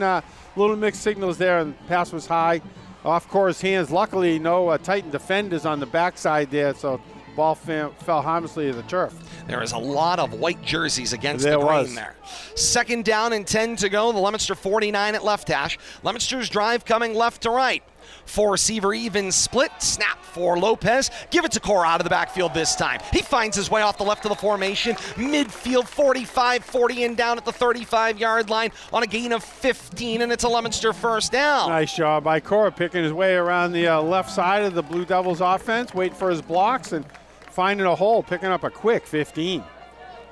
1st down and 10 for Leominster at the Algonquin 36 at left hash. The shotgun snap, fake it to Cora. Now it's the slant coming from the right. Pass is caught barrel roll style by Aguilar across the 30 to the 29. Gains 7. Pretty play right there. Something you can work on. Something like that, you can get that to be automatic if you can get that time, and it's almost impossible to defend. Seam shotgun set. Lopez looks same play. Then it's a delay. He's being taken to the ground. The fumble. The football comes out. And the line back on top of it. Great scramble by Logan Arce, the left tackle. He scrambled hands and knees in order to get back on that football, as Lopez, Bill Thomas, might have been freelancing there a little bit and got in a little bit of trouble. Too much, carrying that loaf of bread out there on his forearm. Got it knocked loose. And something he'll learn when you start running. You got to tuck it away. Comes a time when you got to give up the thought of throwing the ball and just tuck it away and get what you can out of it, and that'll come with experience. Loses 5, maybe 6 on the play. Ball back to the Algonquin 40-yard line. Brendan Martin in the backfield with Lopez calling signals. 4 receiver split. Here's the snap. Back to pass, it's Lopez. Looks for the slant, coming from the left, and it is intercepted. It's Chris Adrianson in pass coverage. Trying to hit Drinkwater there to no avail. And Bill Thomas, that looked eerily similar to last week against Peabody. You asked me in the pregame, is there some way some of these teams can go to school on what Peabody did to Leominster? That was it. Yeah, Watt get some pressure on, get him to make that quick decision. Ill-advised pass right there, and just end up in Titans linebacker's hand. Turnover right there, and Titans got to make something happen. 5:48 to play in the second quarter. It's 21-0 Leominster's lead, but Algonquin gets the first flip in their direction. An interception. Now they've got the football going from right to left. Can their offense answer the bell that their defense has created? 1st and 10 at their own 36 middle of the field. Under center, Mahoney, the snap. Give to the first man at the hole, it's Terra. With some space up that A gap, across the 40 and down at the 44-yard line. Gains 7 on the play. You know, one thing I noticed, Todd, Osiris Lopez comes off the field, throws on the headphones. Immediately talking to his coaching staff to work on what went wrong, what might have went right, but where things turned out wrong, and how they can do better next time. But you don't see that a lot at the high school level. This kid's going to learn a lot. And he's soaking it all in. Quarterback coach Aaron Canterbury up here on press row with us, talking with Lopez.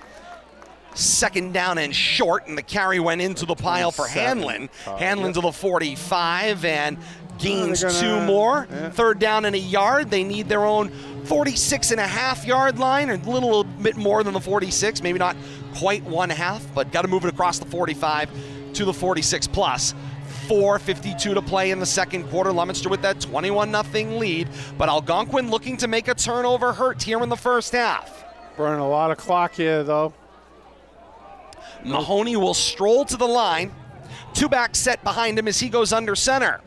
The snap, Mahoney gets low, goes into the pile following his center across the 45, but maybe a short gain on the play. So I see 55, looks like comes up with an arm injury, but he first went to the pile right there. Who is that, Todd? That's Gio Roman making a hit there on 3rd and short, but a little elbow injury coming off the field here for this 4th down play. But nice job right there stuffing that 3rd and short play up the middle. I think he was playing nose tackle, and there was no gain to be had right there. And score it as a short, if any, gain on the play. It is now 4th down and a yard. The ball is laying on the 45-yard line. They need their own 46 from right to left. And here comes a tightly packed snowplow with a lot of beef in the backfield, Bill Thomas. And Coach Devin Gates said, timeout. Yeah, let's think let's about talk about how this is going to line up. Well, they got a 54 and a 64 and a 58 lining up in front of the running back. Yeah, you might want to rethink your defense. You know, we talk about the snowplow. Leominster's version of the snowplow looks more like, Bill Thomas, like one of the small pickup trucks to work your local road. That right there was the highway model. That was. Big plow in front of you. And they were going to get that yard no matter what, Todd. But, indeed they were. You know, Algonquin's determined. You got to give them credit.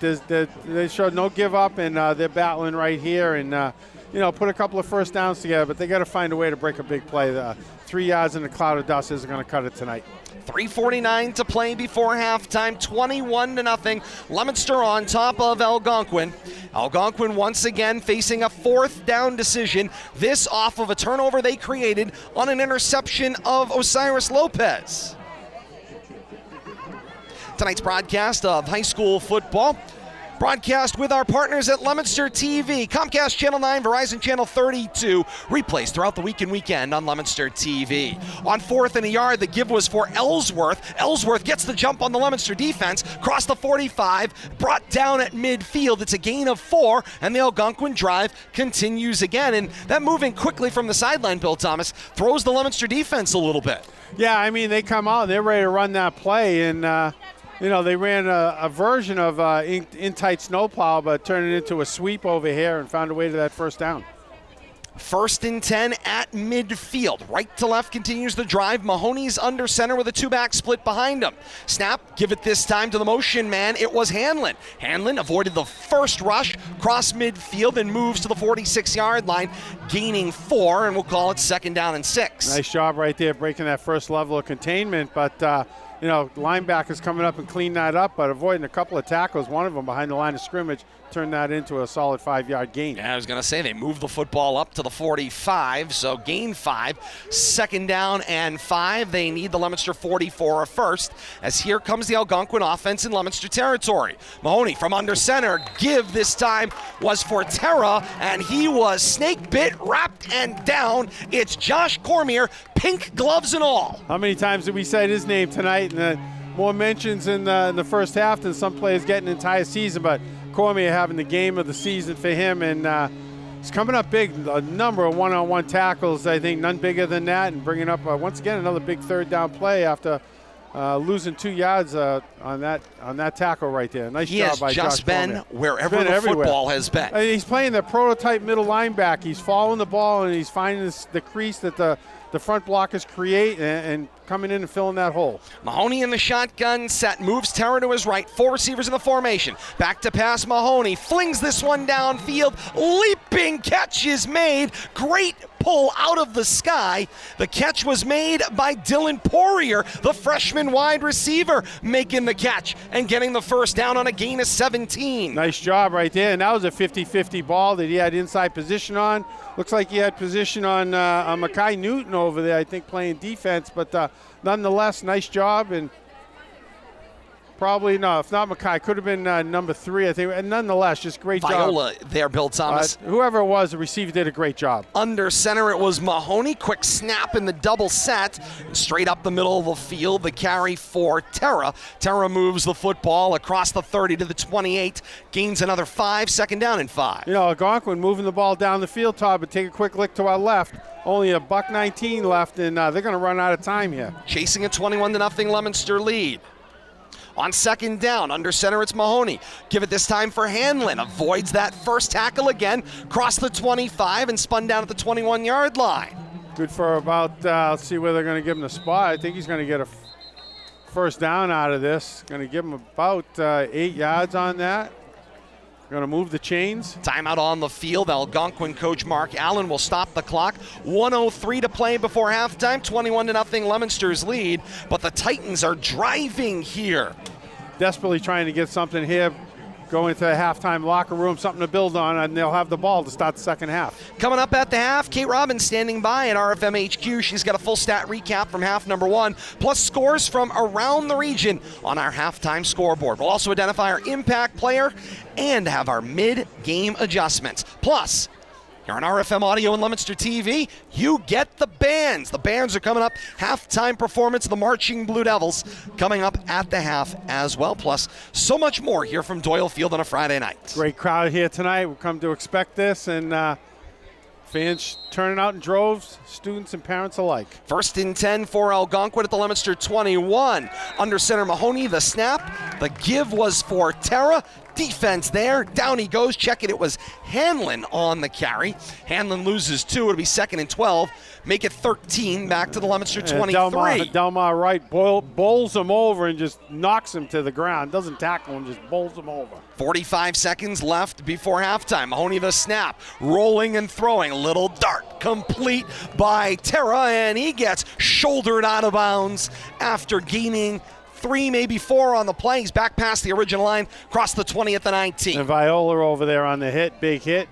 Stops the clock, though, on that out-of-bounds play. Gives Algonquin a little chance to regroup, but running out of downs and running out of time here in the second quarter, Todd. Mahoney with that hard rolling pocket. When they roll to the right, they've run it a few times. The snap, he books it toward the numbers and then just tries to find somebody peeling off the end or out of the backfield.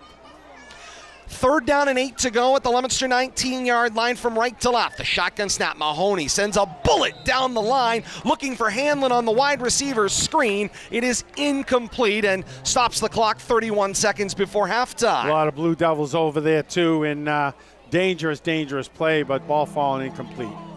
4th down and 8 to go for the Titans at the Leominster 19-yard line. Couple steps inside of the right hash. Right to left continues the drive. Got 1 pop left here, Bill Thomas, before halftime. I say end zone it. Well, they still got a chance to make a first down here, but you got to get it inside the 10, and you haven't had any success up to this point. You might as well go for the end zone, maybe get a flag or get something good to happen here. Terra with Mahoney in the backfield and a 4-receiver spread. Hanlon checks in motion from left to right. The snap, Mahoney back on 5 steps, looks for the wheel, down to the end zone, leaping, interception made in the end zone. It's Steve Diaz who makes the interception and puts the exclamation point on this first half of action. I think that's who was out there. I'm trying to see. Yeah, he's out there celebrating. Yeah, it was Steve Diaz. You see, look who's celebrating the hardest. And it's easy to find, but great job right there. I cheated Bill Thomas. Bradley Bedard gave us a great look on Leominster TV tonight. Got a chance to see that I got the TV right in front of me, but I'm looking at a play 100 yards away, but I want to watch it. Teams exchange Thank you, turnovers. LTV, by the way. Great look here in the booth, too. Absolutely. 23 seconds left before halftime. 21-0 Leominster's lead. And I imagine Coach Devin Gates one play here to bring this half to a close. First and 10. Shotgun set. Trips to the wide side right. Lopez. Snap. Give it to Mackay Newton. Newton tries to change the grain of the play, going from right to left. Steps across the 20 to the 21. Gains 1.5. And a timeout taken by Leominster. Stops the clock 13 seconds before halftime. Trying to work on something here, a little pre-half play. I mean, you never know when something's going to come up. Every play is situational, especially at this level. An opportunity, Bill Thomas, for us to remind you, stay tuned at the half. Kate Robbins is standing by. She got your first half stats, scores from all across the region tonight. Plus, we've got the bands. The Marching Blue Devils will be out on this Doyle Field turf with their halftime performance. We'll have that for you, along with our mid-game adjustments and our impact play or player of the first half. We've had a number of them. And you can get the breakdown and preview of each week's action on RFM's Coach's Corner with Leominster head coach Devin Gates. New episodes premiere Mondays at 9 p.m. on these same RFM platforms, including YouTube, Facebook Live, and Twitch. Wednesdays at 8 p.m. on Tucker56radio.com. And Thursdays on 95.1 FM WLPZ and WLPZ.org. Out of the Leominster timeout, 13 seconds before halftime, a 21-0 advantage. It's second down and 9, ball located at their own 21-yard line. Shotgun spread, 4 receivers evenly split in the formation. Lopez back to pass. Now he's going to step up in the pocket. He'll tuck and run, race into the open space, easily to the 40-45, and he gets decapitated, crossing the 45 to the 46-yard line. Jumps up and calls timeout right away. He wants another bite at the apple here before halftime. Not satisfied with that play. And the clock stopped on the timeout with 5 seconds left before halftime. 21-0 is Leominster's advantage. And Bill Thomas, I will pose the question. Would the strategy be the same if the power ratings were not something you have to account for here? You're spot on, Todd, because, we talk about 14, but 21's not good enough because you don't want it to, by chance, dip under 14. So we've joked around. 28 is kind of the magic number. You got to live in that 28 to 35 lead range. Then you can play your second-level players, not have to worry about coughing up a lead that might drop below 14, and still, enjoy the rest of the game, as best you can. And get some players experience, but not have to worry about that threshold of what's going to cost you points even in a win. Margin of victory is stat number 1, maxed at 14 points. So whether you win by 14 or 42, it is capped at 14 points for margin of victory. Then it's opponent rating based on their wins and losses combined to get your playoff power rating and eligibility. First down and 10. Look out to the left. Lopez finds Drinkwater. Drinkwater into the second level. Cross midfield, 45, and down at the Algonquin 41-yard line. And that will bring us to the conclusion of the first half. We'll give him a 14-yard stat to close that out. Halftime here at historic Doyle Field. It's Leominster out in front, 21-0 over Algonquin at the half. Once again, coming up here at the half, Kate Robbins has got your scores from around the region, also your stats for the first half as well of this one, Leominster and Algonquin, and the bands as they race out onto the field. And Bill Thomas, I'm noticing that as they go to set up, they are sporting on their various contraptions that are going out as part of the presentation old photographs of the Leominster High School marching bands. I recognize the cowboy look of the 80s was heading toward that 30-yard line to our right, and then this marching band look, I think they need to resurrect these uniforms here. This is like Ottoman Empire. That's classic. I love that. And but nice touch and bringing back a little bit of history. And I think we saw some of this at Shepherd Hill, some of these photos of players and band members out on the field post-game when we were out there a couple of weeks ago. But great touch, and hey, the band deserves every bit of recognition for what they do pre, post game, and halftime, and during the game. Keep everybody engaged. Just a great job by the Leominster Blue Devil Band. Halftime show is under construction. We'll have the Leominster High School Marching Band when we return. As we step aside here at the half, it's Leominster 21 and Algonquin nothing. A break and we're back with more at the half. Stay with us. This is Leominster High School football on RFM Audio. I'll never forget the day I decided to go out for the football team. Mr. Banks, the JV football coach and my history teacher, asked me to stay after class. I thought I was in trouble. He said, "Hey, Darius, have you thought about going out for football? I think you'd be great." Fact is, I never played football. Fact is, I never had anyone tell me I'd be great at something. So, with no experience at all, I signed up. And a week later, I padded up and was running drills on the field. I never was great, but playing high school sports was one of the greatest experiences of my life. I was accepted by my teammates, and I learned that when someone believes in you, you can believe in yourself. Encourage a student you know to take part in a high school sport. This message presented by the MIAA and the Massachusetts Secondary Schools Athletic Directors Association. Papa, why can't we telegraph while riding a horse? Son, there ain't no one to blame but Jeffro. He was riding old Betsy the Stallion, tip-tapping away at his telegraph, when blam! Ran right into the side of the saloon. Well, if Jeffro can't do it, neither should you. Don't text and drive. Visit StopTextStopWrecks.org. A message brought to you by the National Highway Traffic Safety Administration, Project Yellow Light, and the Ad Council. Hi, I'm Smokey Bear, and I made an assistant to help you out, because only you can prevent wildfires. Hey, Assistant Smokey Bear, call me Papa Bear, because I'm grilling up dinner. Do you get it? Yes, good job. So, what should I do with all these coals? Don't just toss them out. Put them in a metal container because those embers can start a wildfire. I understand. The stakes are high. Ha, ha, ha, ha. Learn more at SmokeyBear.com. Brought to you by the U.S. Forest Service, your state forester, and the Ad Council. Is there a student athlete at your school that deserves recognition? Someone who's constantly representing your school as a good citizen and should be acknowledged. Now is your chance to nominate a student athlete for the MIAA Student Athlete of the Month Award. This award is presented monthly to 2 student athletes who display excellence in the areas of academics, athletics, and community service. Students in grades 9 through 12 who attend MIAA member schools are eligible to receive the award. Visit the MIAA website at miaa.net to nominate a student athlete today. The Massachusetts Interscholastic Athletic Association, building the future through educational athletics. This is Bob Sosi, the voice of New England football, for the best high school football action in North Central Mass, featuring our award-winning broadcast team of Todd Robbins, Bill Thomas, and Kate Robbins. Keep it right here.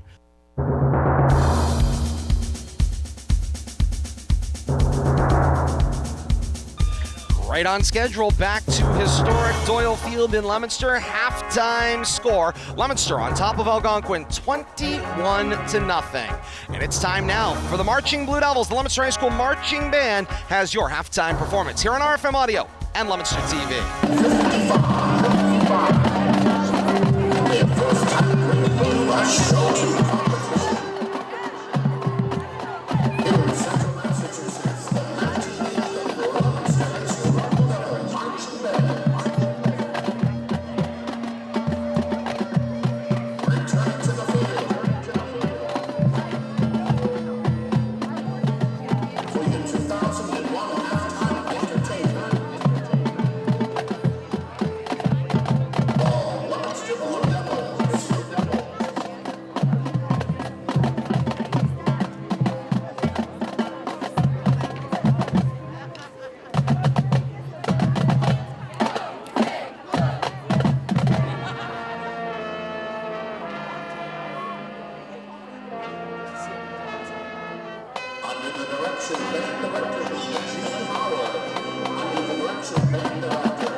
with an authoritative gong. That's the Leominster High School Marching Blue Devils performing here at the half at historic Doyle Field.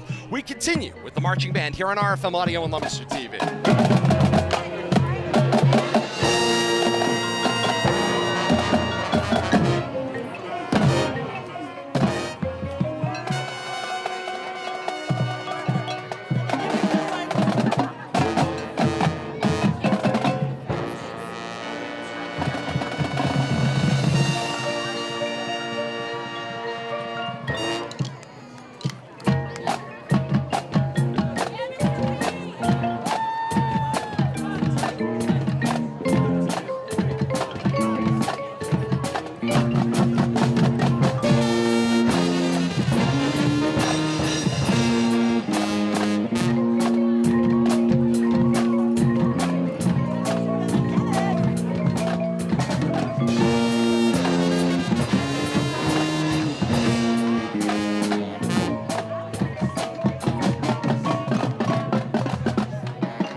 Of Leominster High School here on the turf at the half, where Leominster has a 21-0 advantage. Todd Robbins, Bill Thomas, Kate Robbins, and you. Great to have you along with us as we continue at the half. I'm going to send it back to RFM HQ. Kate Robbins is standing by. She's got your first half stats and scores from around the region on this week 6 of action. Thank you so much, Todd. First, let's take a look at team totals. Leominster right now on top of Algonquin, 21-0. Leominster, 254 total yards of offense, 65 coming via the pass, 189 coming via their rushing attack in 19 plays on offense. 1 turnover for the Blue Devils in the first half. On Algonquin's side of the ball, 105 total yards, 47 coming via the pass, 58 coming via the rush, and 34 plays on offense. 2 turnovers for the Titans thus far in the early going. No touchdowns for the Titans, but notable individual contributions. The rushing attack, Dylan Terra, 7 rushes for 10 yards. Ellsworth has 9 touches for 32 yards. We take a look for Mahoney and Ellsworth combined, again, 47 yards passing to 3 separate receivers, Dylan Terra, Natalo Maggiolino, and Dylan Poirier. Poirier has 17 yards. Terra has 21 yards of receiving. Once again, no touchdowns for the Titans as of yet. If we take a look at Leominster's side of the ball, individual statistics for the Blue Devils right now on the rushing attack, a team high 81 yards, courtesy of Ricky Encarnacion. Osiris Lopez actually has 2 more yards than Ricky does. 4 carries for 83 of Leominster's 189 yards of rushing offense in the first half. When it comes to the passing game, Lopez, 6 of 9 passing. He's completed 67% of his passes for a total of 65 yards to 4 different receivers. Team high, 3 receptions for Caden Drinkwater for 42 of Leominster's 65 yards receiving. If we take a look at the 3 touchdowns for the Blue Devils, 2 of them come in the first quarter. It was the 81-yard touchdown rush by Ricky Encarnacion. Extra point there was no good. That put Leominster up 6-0. Then with 2 minutes and 29 seconds remaining in the first quarter, Osiris Lopez with the 64-yard touchdown keeper for a score. 2-point conversion is good. Leominster on top 14-0 at the end of 1. Then with just 8 seconds into the second quarter, Jared Viola has the 9-yard touchdown reception. Extra point there also good by Thompson. Leominster up 21-0 there. Would you like me to do a whip right around the region, or would you like to chat?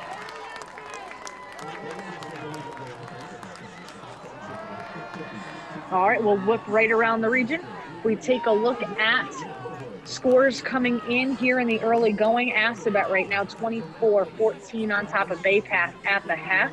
Monty Tech right now on top of St. Paul 26-18 in the third quarter there. Shrewsbury and Grafton are in a tight one in the fourth quarter. Shrewsbury just retook the lead. It's 12-7 Shrewsbury over Grafton. Again, Grafton undefeated in Division 4. Shrewsbury 3-2 in Division 1. Shrewsbury starting to take the lead there. Then when we go to Wachusett is pouring it on right now, 40-9. Wachusett over Shepherd Hill, and that's just second quarter action. All tied 0-0 at the half. Neshoba and Marlborough thus far. West Boylston right now on top of Oxford, 15-0 in the second. Air Shirley on top of Narragansett right now at the half, 14-0. Hudson and Tantascwa in a close one, 14-13 at the half. Hudson on top of Tantascwa. And Clinton is extending their lead 21-7. That was an end of first quarter score, but right now Clinton with a sizable lead, and that is your whip around the region thus far. Kate, thanks for that. Getting ready for second half action here. The band has wrapped it up tight. Great halftime performance. Teams are back out on the field. Algonquin will be receiving the second half kickoff. Kate, what do you think Algonquin's got to do here to get back in this game? You know, they put a nice drive together there to end the second quarter, but they came up with empty at the end of it. What do you think they got to do here to start off the third quarter? They are going to be possessing the ball for the first drive. Well, take a look. 3 out of their 5 offensive drives have ended essentially in a turnover of some kind, either a turnover on downs or an interception. So right now, any time they've been able to get 8 plays or 7 plays, or even in their final offensive drive of the first half, a 13-play drive, they just come up short. They either make a poor decision on offense and throw the ball into the hands of one of Leominster's defensive backs in the secondary, and they just blow up. They just end what was a sizable drive. Other than that, on some of the other drives, they're just not able to get anything going. So right now, trying to limit the amount of mistakes that they have is going to be key. And looks like Leominster is getting ready to kick off to Algonquin here to start second half action. Billy, is that right? Yeah, Indeed let's welcome is. Todd back. Ball in the tee, 40-yard line at our right. Kick us away. End over end goes the line drive. It will be returned back across the 25 to the 27-yard line. And that's where Algonquin will set up first and 10, their own 27-yard line coming left to right. Kate, good job with that halftime wrap-up, and we'll be talking to you as the game progresses here. Bill Thomas, as we get set here, 6 seconds into this third quarter, Algonquin chasing a 21-0 lead. Your mid-game adjustments for the Titans. Well, they got to find a way to get the Blue Devil offense off the field, but not only that, they got to find a way to score that first touchdown. Just kind of break the ice here, and they get the first shot out of here in the third quarter. Indeed, they do, and it is deflected down.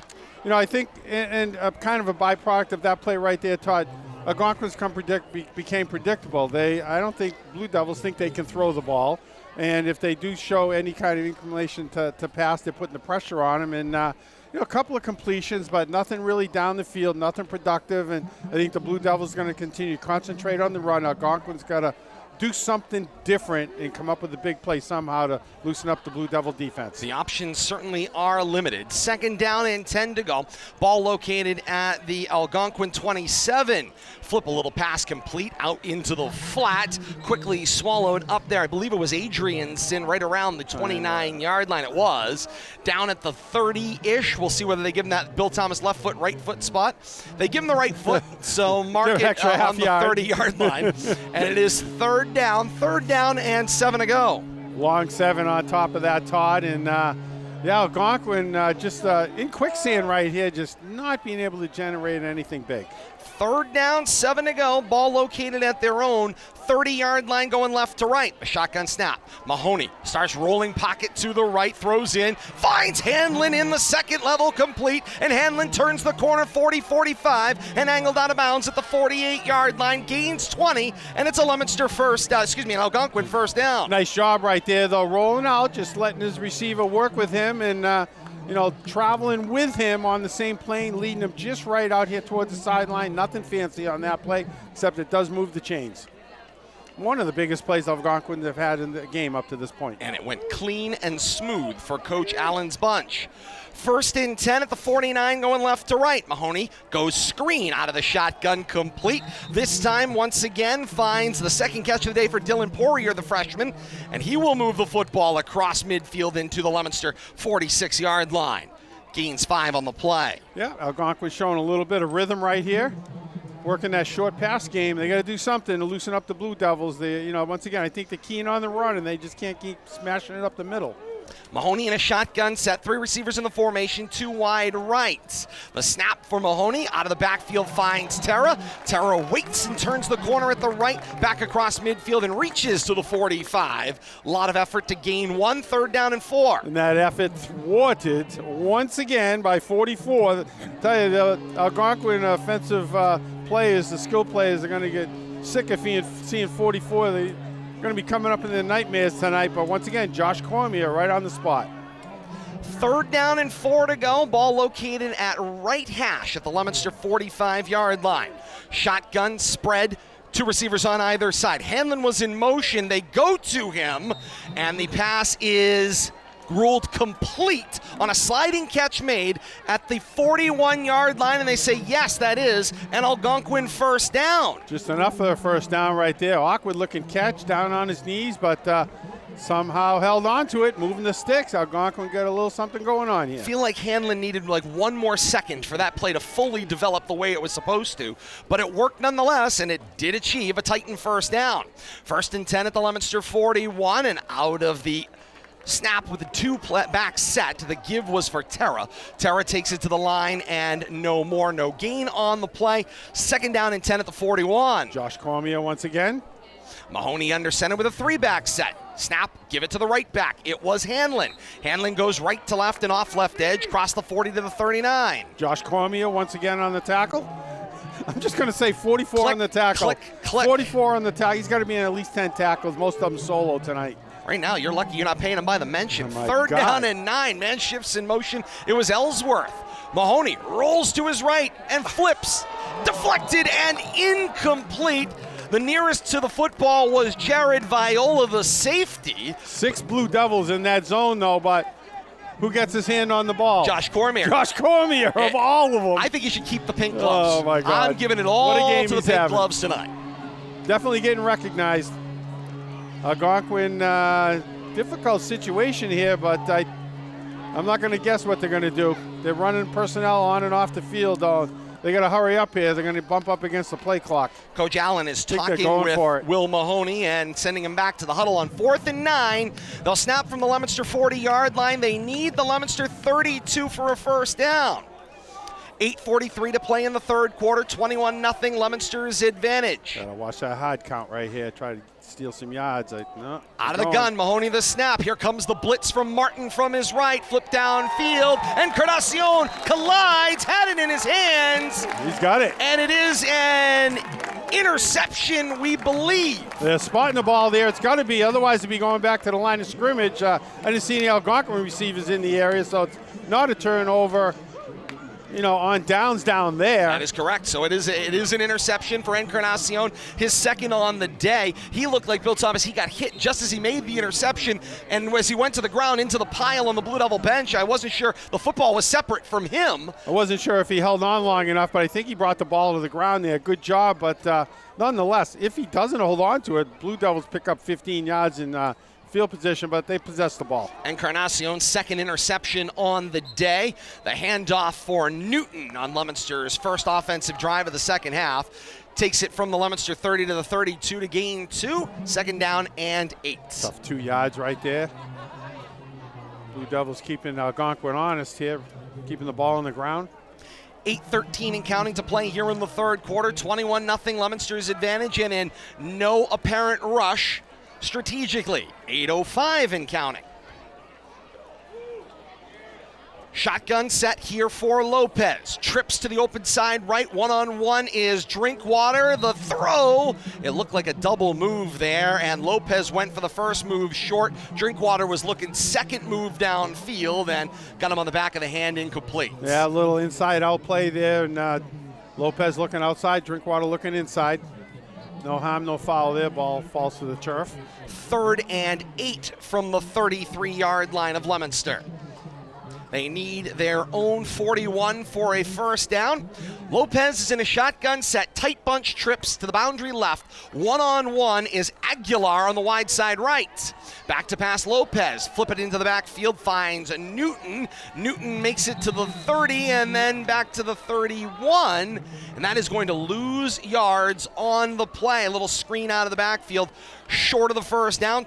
It will result in a punting situation for Leominster. Yeah, Algonquin did a good job right there. Didn't bite on all that stack to the left side. Some of the defense stayed home over there on that right side, sniffed out that screen pass, actually went for a 1-yard loss. Mackay Newton both verbally and obviously frustrated as he comes over to the sideline with how that play developed. You know, I think watching Mackay, I think he's still nursing that injury. He just looks about a half a step slow, but out there battling nonetheless. Jared Viola stands calmly at his own 20-yard line. Swinging door in front of him. Gunners will move out to the numbers. Now Viola asks for the ball. Makes a catch on a good snap. Sidewind wobble. It will hop at the 45-yard line and take a small Titan bounce where Josh Cormier will touch it down for What's a he first doing? and 10 for Algonquin at the 46. What's he doing on the field of special teams? Why not? He's doing it all tonight. 6:53 to play in the third quarter with the clock stopped on the change of possession. Leominster's 21-0. First quarter lead, Bill Thomas, is what stands up in this one. Oh, yeah, and I tell you, Algonquin's done a good job stemming the tide here somewhat, but, you know, if you can't score when you have the ball, you give up one touchdown and it still makes for a long night offensively, but Algonquin's battling, got decent field position here, but still looking to break the ice on the scoreboard.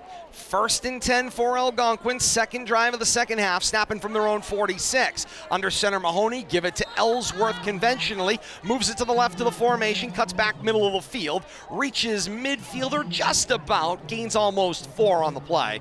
It will be second down and a long 6. Algonquin continuing to go conventional here. You know, they showed a little bit of hurry up and they were throwing different offensive formations at the Blue Devils, trying to get them a little bit confused defensively, but kind of gone back to a regular set here, taking their time. Man shifts in motion at the snap of the ball as Mahoney gives to Terra, and that was sniffed out immediately by Josh Cormier, who once again was there. There are 10 other defenders out there on the field. There are, but he's the first one to the attack point, and you know, having those pink gloves on, it's easy to pick him up getting off the bottom of the pile, and that's where he has been a lot tonight, is at that bottom of the pile, the first person on top of the ball carrier. Leominster wearing the home royal blue tops, white bottoms trimmed in royal blue, white numerals front and back, and devils across the chest. The classic Leominster white helmet with the white face mask and the single royal blue stripe up the middle, and a smattering of pink for Breast Cancer Awareness Month. We got pink cleats on Xavier Cora. You've got Cormier with the hot pink gloves and the half a sock. Got some socks scattered all over the field as well. Great to see them supporting a great cause. Mahoney tries wheel route out of the backfield and puts it between the numbers of Hanlon. The problem was it was the back two numbers. The pass will fall incomplete. Hanlon a little late to look back there. Wasn't quite out of his break, but the ball was already on his way. And bringing up 4th down again. And Titans stuck at midfield. Coach Allen says, get back out there, as here comes Mahoney into his huddle with the road white tops, gold bottoms trimmed in maroon, the maroon Titan helmets with Titans in that giant script of the 90s, and a single white stripe and white face mask, and a smattering of pink for Breast Cancer Awareness Month on that side as well. Mahoney back to pass, throws a wobbler out of the backfield, and there is Steve Diaz with the comeback interception.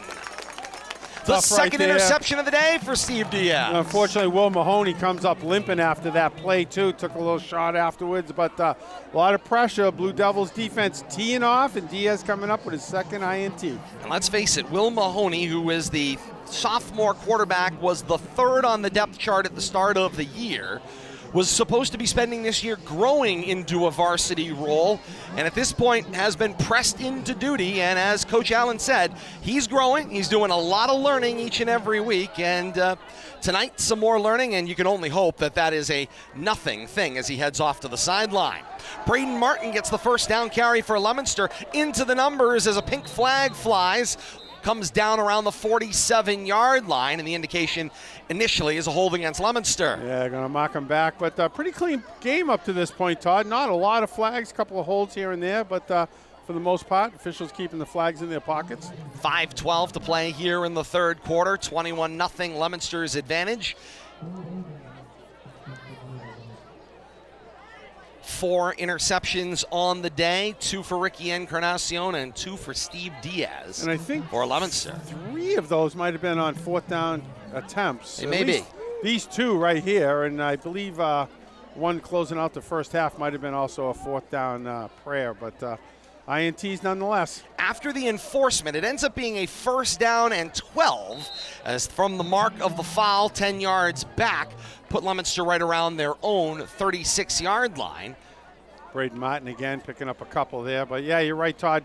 That hold was almost at the end of the run here where the first down marker was. So a little confusing, but it didn't make it 1st and 20 because it was a spot foul and not a line of scrimmage foul. Correct. So Martin gains back what was lost and then some. So a 2nd down and 9 as Leominster sits at their own 38-yard line at left hash. Shotgun snap, Lopez looks slant coming back from his right. It is caught by Ricky Encarnacion out of the slot right, and he rolls to a stop at the Leominster 49 after gaining 10, and the Blue Devil drive advances. Well, he looks beat up. He looks like he's played 3 games. From that first play when he broke 3 or 4 tackles, had half his uniform ripped off, and I tell you, he's laying it all out on the field tonight. 4:18 to play here in the third. 1st and 10 Leominster, their own 49. Middle of the field. The high shotgun snap. Handoff is for Braden Martin, who makes himself small crossing midfield. 45, go 40, and angled out of bounds at the Titan 35-yard line. It's a gain of 16 on the slash to the left by Braden Martin. I tell you, how much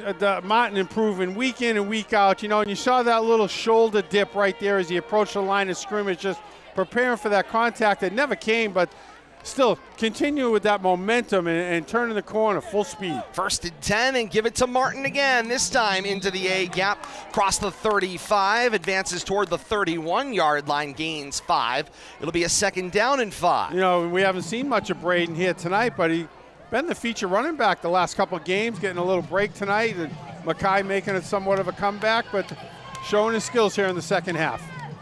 3:35 and counting here in the third, 21-0. Leominster's advantage, and the Blue Devils looking to get a second half score. The shotgun snap. Lopez gives it for Cora. Cora takes it out to the numbers left. 25, then 20. Up to the 15 and down around the 12-yard line. Xavier Cora gains 20 on the play, and it's a Leominster first down. Wow, mix and matching these running backs and just chewing up yardage here no matter who's behind Lopez or standing beside. Nice job right here. 3 receivers, 2 wide right. The shotgun snap, Lopez. There's that slant coming from the right. Find Encarnacion again, and he battles toward the 5. It'll be 2nd down and goal to go from the 5 after gaining 5. Nice job right there, quick hitter, and I'd love to see him work on that time and play. And, those long bombs look pretty, those 50-50 balls, but those skill passes right there, it's timing, it's skill, it's on the spot. There's nothing luck about converting that kind of play into positive yardage. 2:40 and counting here in the third quarter. Lopez on 2nd down and goal to go from the Algonquin 5. The shotgun snap, give it to Cora. He slashes into the A gap, battles his way toward the goal line. Leominster sideline wants the touchdown for Cora, and he's not going to get it. He will gain 4, and he'll have 3rd down and a yard to go. Leominster going quick here. Right back to the line. Cora in the backfield, out of a gun, scanning and asking for the ball. It's Lopez. Give it to Cora for the payoff. Into the teeth of the defense. He is short of the goal line still. 4th down and goal to go from the 1/2 yard line. Stood up by the Algonquin, center of the Algonquin defense there. Can't get a number, but good job at the goal line by Algonquin, standing up the Leominster Blue Devils and just not giving up these 6 points. 1:55 and counting to play here in the third. 21-0 Leominster's advantage. 4th down and goal to go from the 1/2 yard line, and Leominster is going to go for it here deep in Titan territory. Looks like snowplow time here, and they're going to talk about this when I see Ricky was lining up for a direct snap. Coach Devin Gates looks at the sideline official working his sideline and asks for the timeout. Stopping the clock, 1:40 to play here in the third quarter, and Leominster facing a no-brainer choice here. I mean, your other option would be a field goal. Punting is certainly not in the option. So do you take the 3 points with Thompson, who struggled kicking into this end in the first half, or do you go for it with that snowplow or something else, maybe a little play action? I think you go for it, Todd. You know, whether it's some play action or roll out or run that snowplow right up the middle.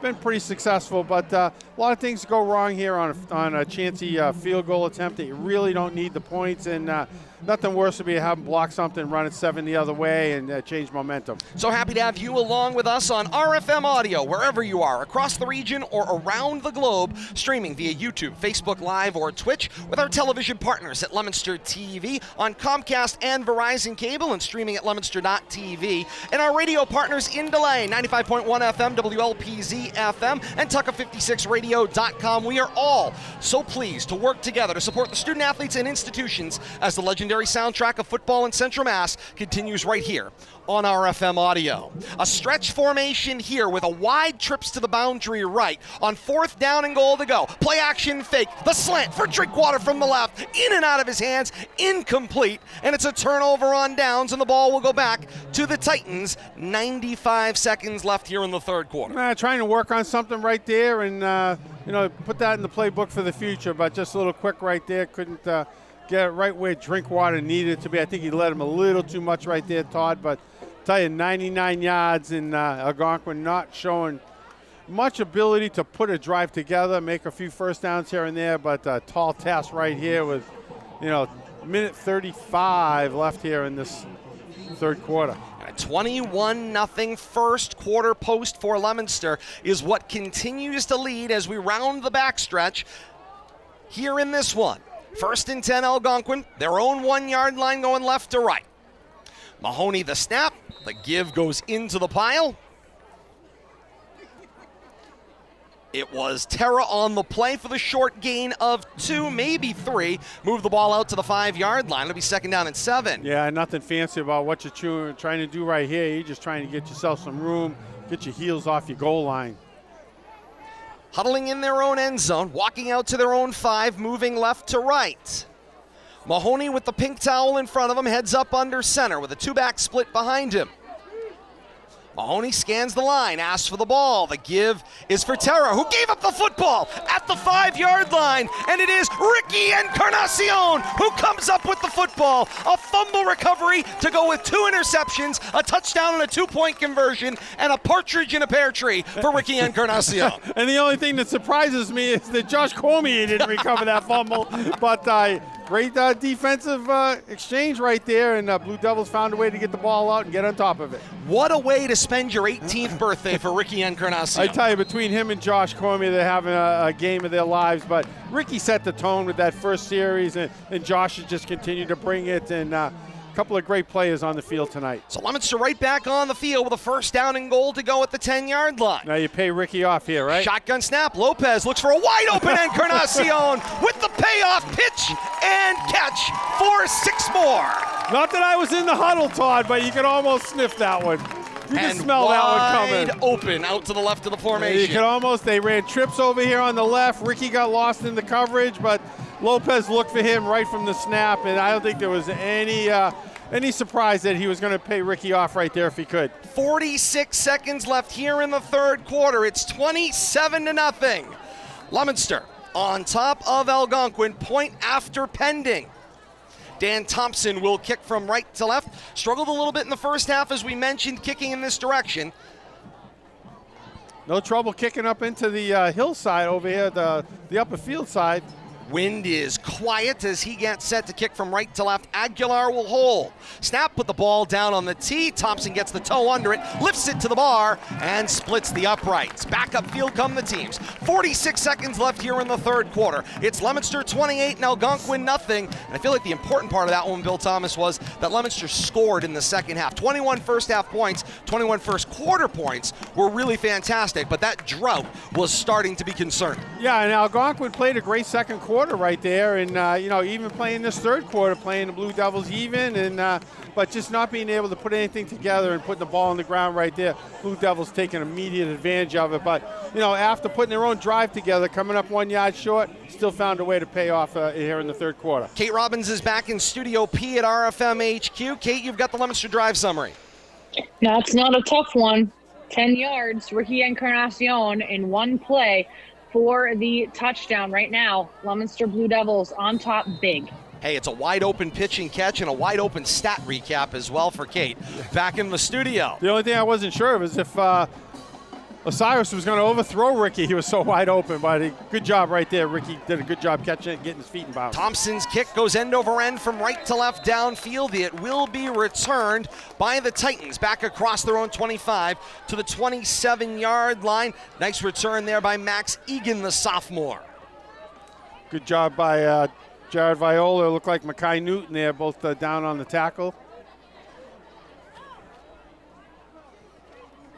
Tonight's broadcast of high school football and RFM audio will be rebroadcast in its entirety via our partners at Tucka 56 Radio.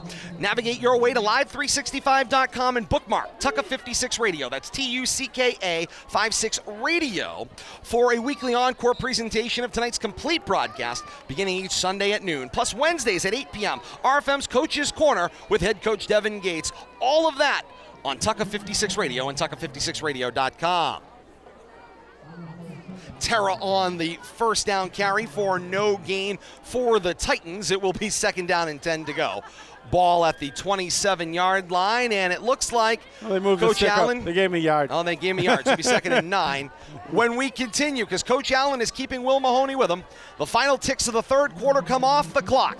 Teams change ends. The all-important fourth and final quarter when we continue. It's Leominster 28 and Algonquin nothing. Through three quarters, let's send it back to RFM HQ once again. Kate Robbins standing by. Kate, your stats through three quarters. Right now, stats coming up, Leominster coming up roses. Right now, Osiris Lopez, 9 of 14. He has completed passes to now 5 different receivers. He has 79 yards passing. He's averaging 8.8 yards per pitch and catch right now. Notable, Ricky Encarnacion, he's the all-everything. On the offensive stat sheet, I can tell you he's got 3 receptions for 22 yards.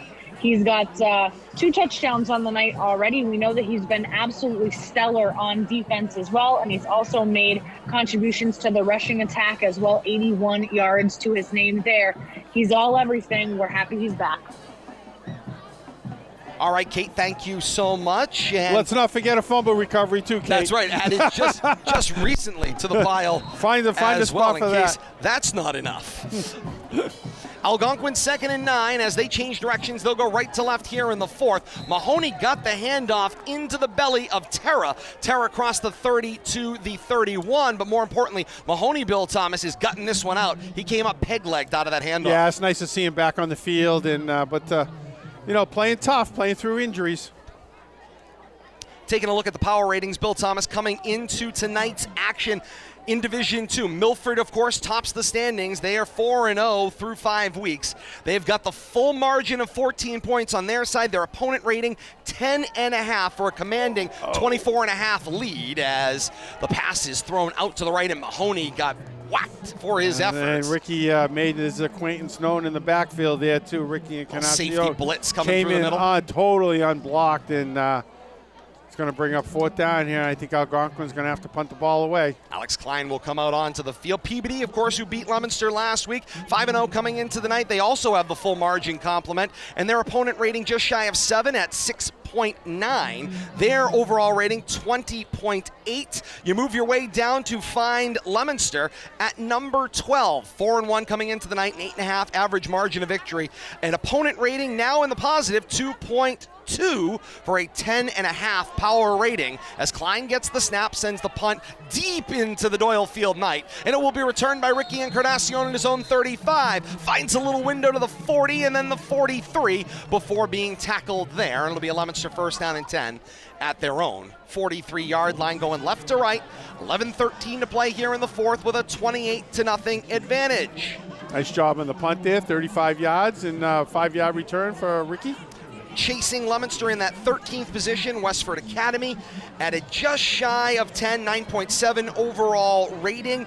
A little bit below them, then you have Quincy at 14, Bishop Feehan at 15, Bridgewater Raynham would be last one in, North Andover would be first one out if the playoffs started tonight.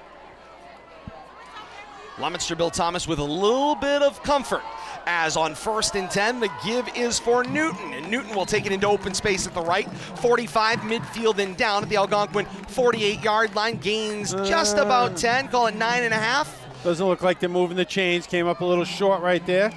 10:55 to play in the fourth. Nice job by Newton though, running a little better. Shotgun snap for Lopez. Give it to Newton this time, and Newton dances into the line. He was met almost immediately, but pushed the pile, crossed the 46 to the Algonquin 45, and it is a first down on a gain of 3. Nice job right there, pushing the pile. As you said, Todd, Newton taking his time, finding his hole, waiting for his blocks to set up, but doing a good job of moving the chains. Got an injury on the slow field to there, get Todd. up on the play there. It is a Titan. Getting a good look at the number. It's 4. Natolo Magliolino, tight end and linebacker, slow to get up, and the coaching staff comes off the sideline. But Bill Thomas, I was saying, Leominster, they've got a little bit of pad. They're not just into the playoffs. They're 4 spots into the playoffs, even though they went from 9 to 12 coming into tonight's action, which we talked about in pregame. But you can't rest on your laurels here. The math, as Algonquin found last year, with a 6-2 finish and found themselves outside looking in for this 16-team postseason in Division II.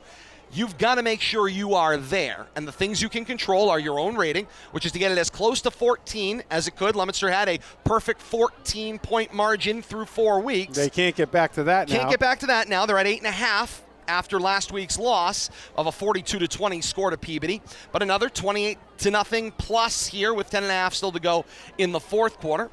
They're doing everything, trying to push the number up again. They're doing everything they can do in their part, but still. They got the quarter to finish off here, but two tough games to finish out the season against Shrewsbury and Wachusett, and nothing's a given at this point, That's Todd. right. Natolo Magliolino, the good news, up and able to jog off under his own power, but still looked a little gimpy going into the sideline. But again, that's good news that he's up and moving, as it certainly has not always broke that way for Algonquin this year. 1st and 10 from the Algonquin 45 for Leominster. The shotgun snap, give it to Newton. Newton will take it out to the right. Flag flies in from behind the play, down around the Leominster 47-yard line as Newton moves the football to the 41, and the signal is a hold against Leominster. There'll be a line of scrimmage foul here, so it'll be a 10-yard penalty, march off. Clock stopped while they have the enforcement. 10:07 to play here in the fourth quarter, and a 28-0 Leominster advantage. You mentioned it, Bill Thomas. Wachusett is in here at Doyle Field next week. We have triple confirmation. It is both homecoming and senior night here at Doyle Field. That's it? It is homecoming and senior night, also known as Dick Tucker night here at Doyle Field. He's got a lot of announcements to fit in, a lot of pregame and I think ceremony. they gave him 15 minutes to get it all in. Of course they did. The man has 40-plus years on the job here at historic Doyle Field. He's a professional. He'll figure it out. Back to pass. It's Lopez. He flips it out complete into the hands of Drinkwater, and Drinkwater gets driven to the turf after the play. One flag goes up. Another one joins the fray on the way into the sideline. I'm not sure he was out of bounds when the extracurricular activity took place, but a little too aggressive, I think, and looks like a Titan on the down. Is the one that's down and not getting back up. Drinkwater hopped up, although hobbled. Somebody was on the ground there, and Drinkwater got pushed over him. He could end up on the bottom of the pile. Looking for a trainer here, and can't get a number, Todd, unfortunately. Let me see your binocs. It looks like Coach Allen right there on the spot. Let's see what we get. 9:31 to play here in the fourth quarter. 28-0 Leominster's lead. So we mentioned Wachusett comes in here next week. Bill Thomas, such an important game, the homecoming. You got the senior night. But more importantly, it is a massively important football game. A win for Leominster all but guarantees they would have enough points to qualify for the postseason and probably solidify a decent, somewhere in that mid-16 range in that postseason. Meanwhile, a loss wouldn't necessarily deter them one way or another, but it, of course, creates questions. Quality losses do figure into the conversation, but would make that Shrewsbury game in Week 8 massively important and must-win for Leominster to guarantee a postseason spot. It would. I mean, we know Wachusett's having a great season. There's points there to be had, win or lose. Of course, you want to win. But they got points on the backside. Shrewsbury is really going to be the game that makes or break the season, especially if you're in playoff contention. Now you want a home game. So we'll have to see how the next two games play out. Two very important football games to close out the first 8 weeks as Lopez goes back to pass. Drinkwater open down the sideline. Lopez to Drinkwater for 6 more. A 35-yard pitch and catch. Lopez to Drinkwater and 8:54 to play here in the fourth quarter. 34-0. Leominster on top of Algonquin. I was wondering if you would get to use that phrase tonight, but you did. 8:40 and the clock is running, Todd. Indeed it is. We got that magic number has been met. 30-point margin in the fourth quarter, and the clock begins to run. But you're right, Lopez to Drinkwater once again. Dan Thompson for the point after, kicking toward the upper field. Aguilar to hold. He'll be kicking from left to right, and the wind direction is flat. Snap, Aguilar gets the ball down on the place-kicking tee, and Thompson is no good. Wide right, I think, Todd. It must have just slipped wide Came to the right. Back upfield come the teams. Clock 8 minutes and counting in running time here in the fourth. It is 34-0 Leominster's lead as they waved off that point after. Got 35 on the scoreboard. They did. Somebody hit a button erroneously, I think. Kate Robbins is standing back at RFM HQ. And Kate, you've got the Leominster drive summary. I certainly do, gentlemen. We had a 5-play drive. It lasted 2 minutes, covered 58 total yards. Ends with a 35-yard touchdown reception by the freshman Caden Drinkwater. Extra point, no good. 34-0 Leominster, but we're in running time. The question mark, Kate, is certainly fair, to say the least. Ball goes down on the tee, 40-yard line at our left, and Dan Thompson will walk off the distance.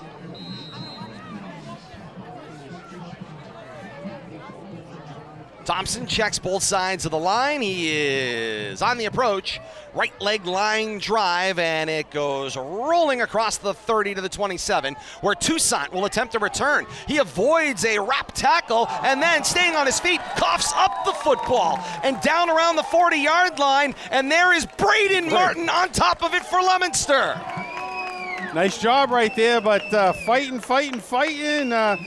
Toussaint is, and ends up coughing up the ball on one of those spin moves. Running time, 6.5 minutes and counting here in the fourth quarter. 34-0 Leominster's advantage, and the Blue Devils offense is back out on the field. Great field position here. See if we got some different numbers on the field. I see, looks like 30 through, what do we got for running back? Looks like we got Xavier Cora back there. Dominic Swain's out there. At the tight end spot for Cormier. Flag is out on the play as Cora gets the handoff. He'll take it off right edge, cross the 40, and reach up toward the 36-yard line. It's all for naught. It's a hold coming from behind the play. Gonna bring it back 10 yards. See the warm-up over here on the sideline, Bill Thomas, and it is Josh Liebert warming up to come in at quarterback. He's getting some center snaps with Tyler Witzgow over here on the sideline. Good time to get some snaps, like you say, some live snaps, but not just practice snaps. And starts nothing like game action. Warming up the arm with Drew Harriman as the handoff on first down and long goes straight up the middle of the field for Cora. I believe it was. It was. Moves it back to the 40-yard line of the Titans. Gains the 10 that was lost on the hold, and back to the original line, 2nd down and 10. Yeah, nice run right there. Makes this a manageable downs now. A couple of downs here. See if they can't move the chains and possibly run out the clock here. Keep the ball away from Algonquin. 3 receivers in the formation, 2 tight to the boundary left. Snap. Give it for Cora again. Cora takes it off the right side of center, crossing the 40 and moving up toward the 37, gains about 5 more. Faces a 3rd down and 5 as the clock continues to wither away on another Leominster victory. Let's bring Kate Robbins back in. Kate, questions abound across the region. What are the other scores that are going to influence this one? What do you have on the scoreboard? Oh, we've got all sorts of things going on at the moment. We've got Assabet running up the score right now, 32-21 in the 4th. Out of Holden, however, we had a halftime score, 40-0, Wachusett over on top of Shepherd Hill at the half. Grafton squeaks out a victory over Shrewsbury, 13-12 your final there. And that was a comeback victory for Grafton over Shrewsbury. Shrewsbury had the early 6-0 lead. Grafton comes back for that victory. But Kate, that notable score, that Wachusett buzzsaw, is scheduled here at Doyle Field next week, leading Shepherd Hill 40-0 at the half. As we Tucker McDonald's has been absolutely on fire. They have been on it here for sure, Kate, averaging 40-plus a game, and there'll be some fireworks next week, I'm sure. First team offense comes off the field, and Corin Sullivan, the right guard with the best celebration of them all, takes a bow over here into the sideline. Deservedly so. They played great tonight. On 1st and 10, Liebert at the quarterback spot. Give it to Cora. Cora wraps around left end, crossed the 30 and spun down at the 26-yard line. Gains 4. Nice job, Cora, getting some work here as the feature runner in the 4th quarter. Picking up some good chunks. 3:20 and counting here in this 4th. Leominster's lead is 34-0. See some different numbers out there right now on offense. Steve Diaz just brought the play into Liebert off the sideline. Aaron Christopher over here at wide receiver. Yeah, Aaron Christopher. Saw him modifying your programs, wearing 41, Elias. not 4. Mimi Elias. No, Memi Elias. Memi Elias. We've watched him grow up, Bill Thomas. 2nd down and 7 to go. Liebert checks Diaz in motion, tries the little flip. Diaz plays it on the one-hop knee high. He'll wrap. He's grabbed by the jersey, and Diaz will be stopped up on the play by the Algonquin defense. But nice job by Diaz to maintain his concentration. Usually when the ball hits the turf, you want to fall on it. Somehow, that ball wobbling on end, he found it and kept running. Yeah, it came up to him somehow. Another injured tight, and I think that was 65, Todd, if I got his number. Although I don't see a 65 on the plate, on the roster here, but one of the linemen, I believe, got rolled over on there at the end of the play. The officials have talked to Coach Allen. See, they allowing the clock to run. Usually injuries, they stop the clock. They will stop the clock. Maybe they asked him. Technically speaking, what they wanted to do here. He probably just... The Massachusetts rule does not make a designation for stopping the clock in running time for an injury. They never voted to actually make that rule modification. The crew chief is looking at Coach Mark Allen, looking for him to just wave off the rest of the game because he figures that if the clock is allowed to continue to run, the final 93 seconds are going to come off the board, and now I think that's going to be it. The officials are going to wave the game off. So this one is over. Final score here from historic Doyle Field. Leominster 34 and Algonquin nothing. Blue Devils will improve to 5-1. Algonquin falls to 1-5. Still tending to the injured player over here. Indeed they are, and that's probably try the to get you a notes. number. He's getting up 50. I think it's got a 5. Well, let's not guess, Todd. Bradley trying to get a look at that. Saw a great collegial handshake. There's great respect among these coaching staffs. Leominster head coach Devin Gates with Mark Allen over here while they were tending to the injured player. 55. Was 55. Yep. Bill Thomas slow to get up on that one. Dominic Fralicciardi, the sophomore lineman. Nice to see him walking off. I think he got the wind knocked out of him. Right. Walking off under his own power. Walking off with Coach Allen and bringing this one to a conclusion. Leominster 5-1 through 6 weeks, with another definitive victory here at home turf. Great show of offensive power and playing defense like we've seen him get after it the first 4 games. PB was a bump in the road, but it's great to see him bounce back this way.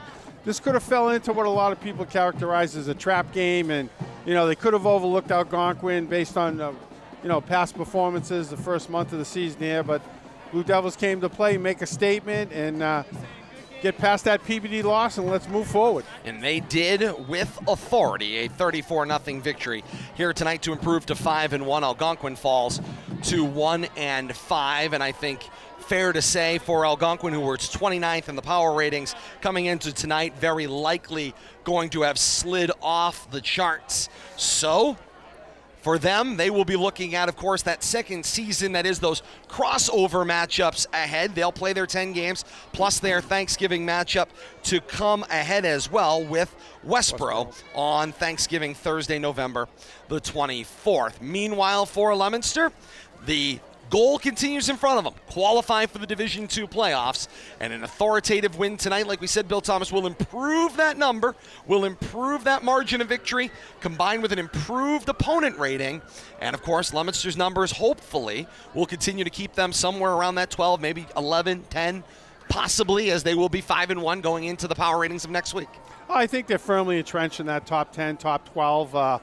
But you can't stop winning at this point. Those numbers could flip over easily. That bottom 6 or 8 can go any way. And you don't want to be left out of the top 16 with a winning record and have somebody, sneak in behind you with a 3-5 or a 4-4. And much like, it happened to Algonquin last year. We can't say it enough. But Leominster can take care of business. Algonquin couldn't take care of their own business last year. They ended up trapped, basically, with their schedule. Leominster's got everything to look forward to. They just got to take care of their own business, and everything will fall into place for them. Indeed, it will. 34-0 Leominster, a winner tonight over Algonquin. Blue Devils 5-1, Algonquin 1-5. For those of you that are joining us on Leominster TV, thank you so very much for spending your evening with us. Leominster TV will have your replays throughout the weekend and on into next week.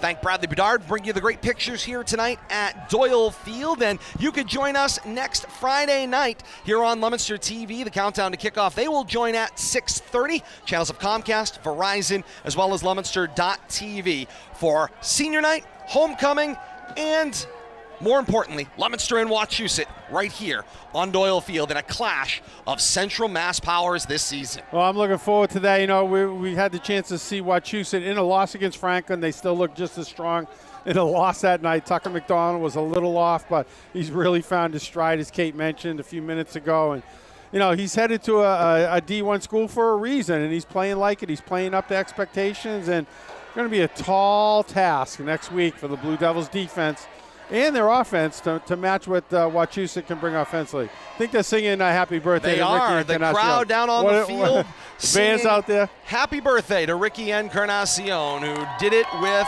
gusto tonight as the student section, his teammates, and the band all surrounded Ricky Encarnacion to celebrate his return, his 18th birthday, and a phenomenal football performance tonight. Yeah, I couldn't ask for anything more from a great young man, and we don't expect anything less from him. We saw what he can bring to the field, what kind of person he is, and he's a team leader. And he was sorely missed last week, and he was really appreciated this week. Indeed he was. For those of you joining us on Leominster TV, it's time now for you to grab your smart-enabled device or open your favorite digital media app. We've got so much more to come here on RFM Audio. Our post-game extra is coming up next. Once again, final score, Leominster 34 and Algonquin 0.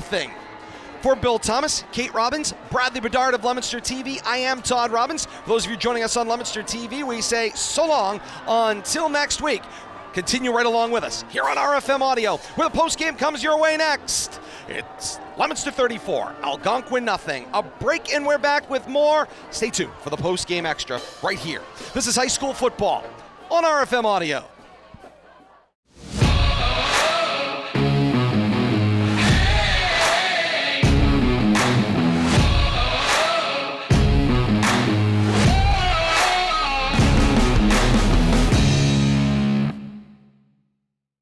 LTV Action Sports is brought to you in part through the generous support of these Leominster sponsors. MP Crowley Company Incorporated, www.mpcrowleyinc.com.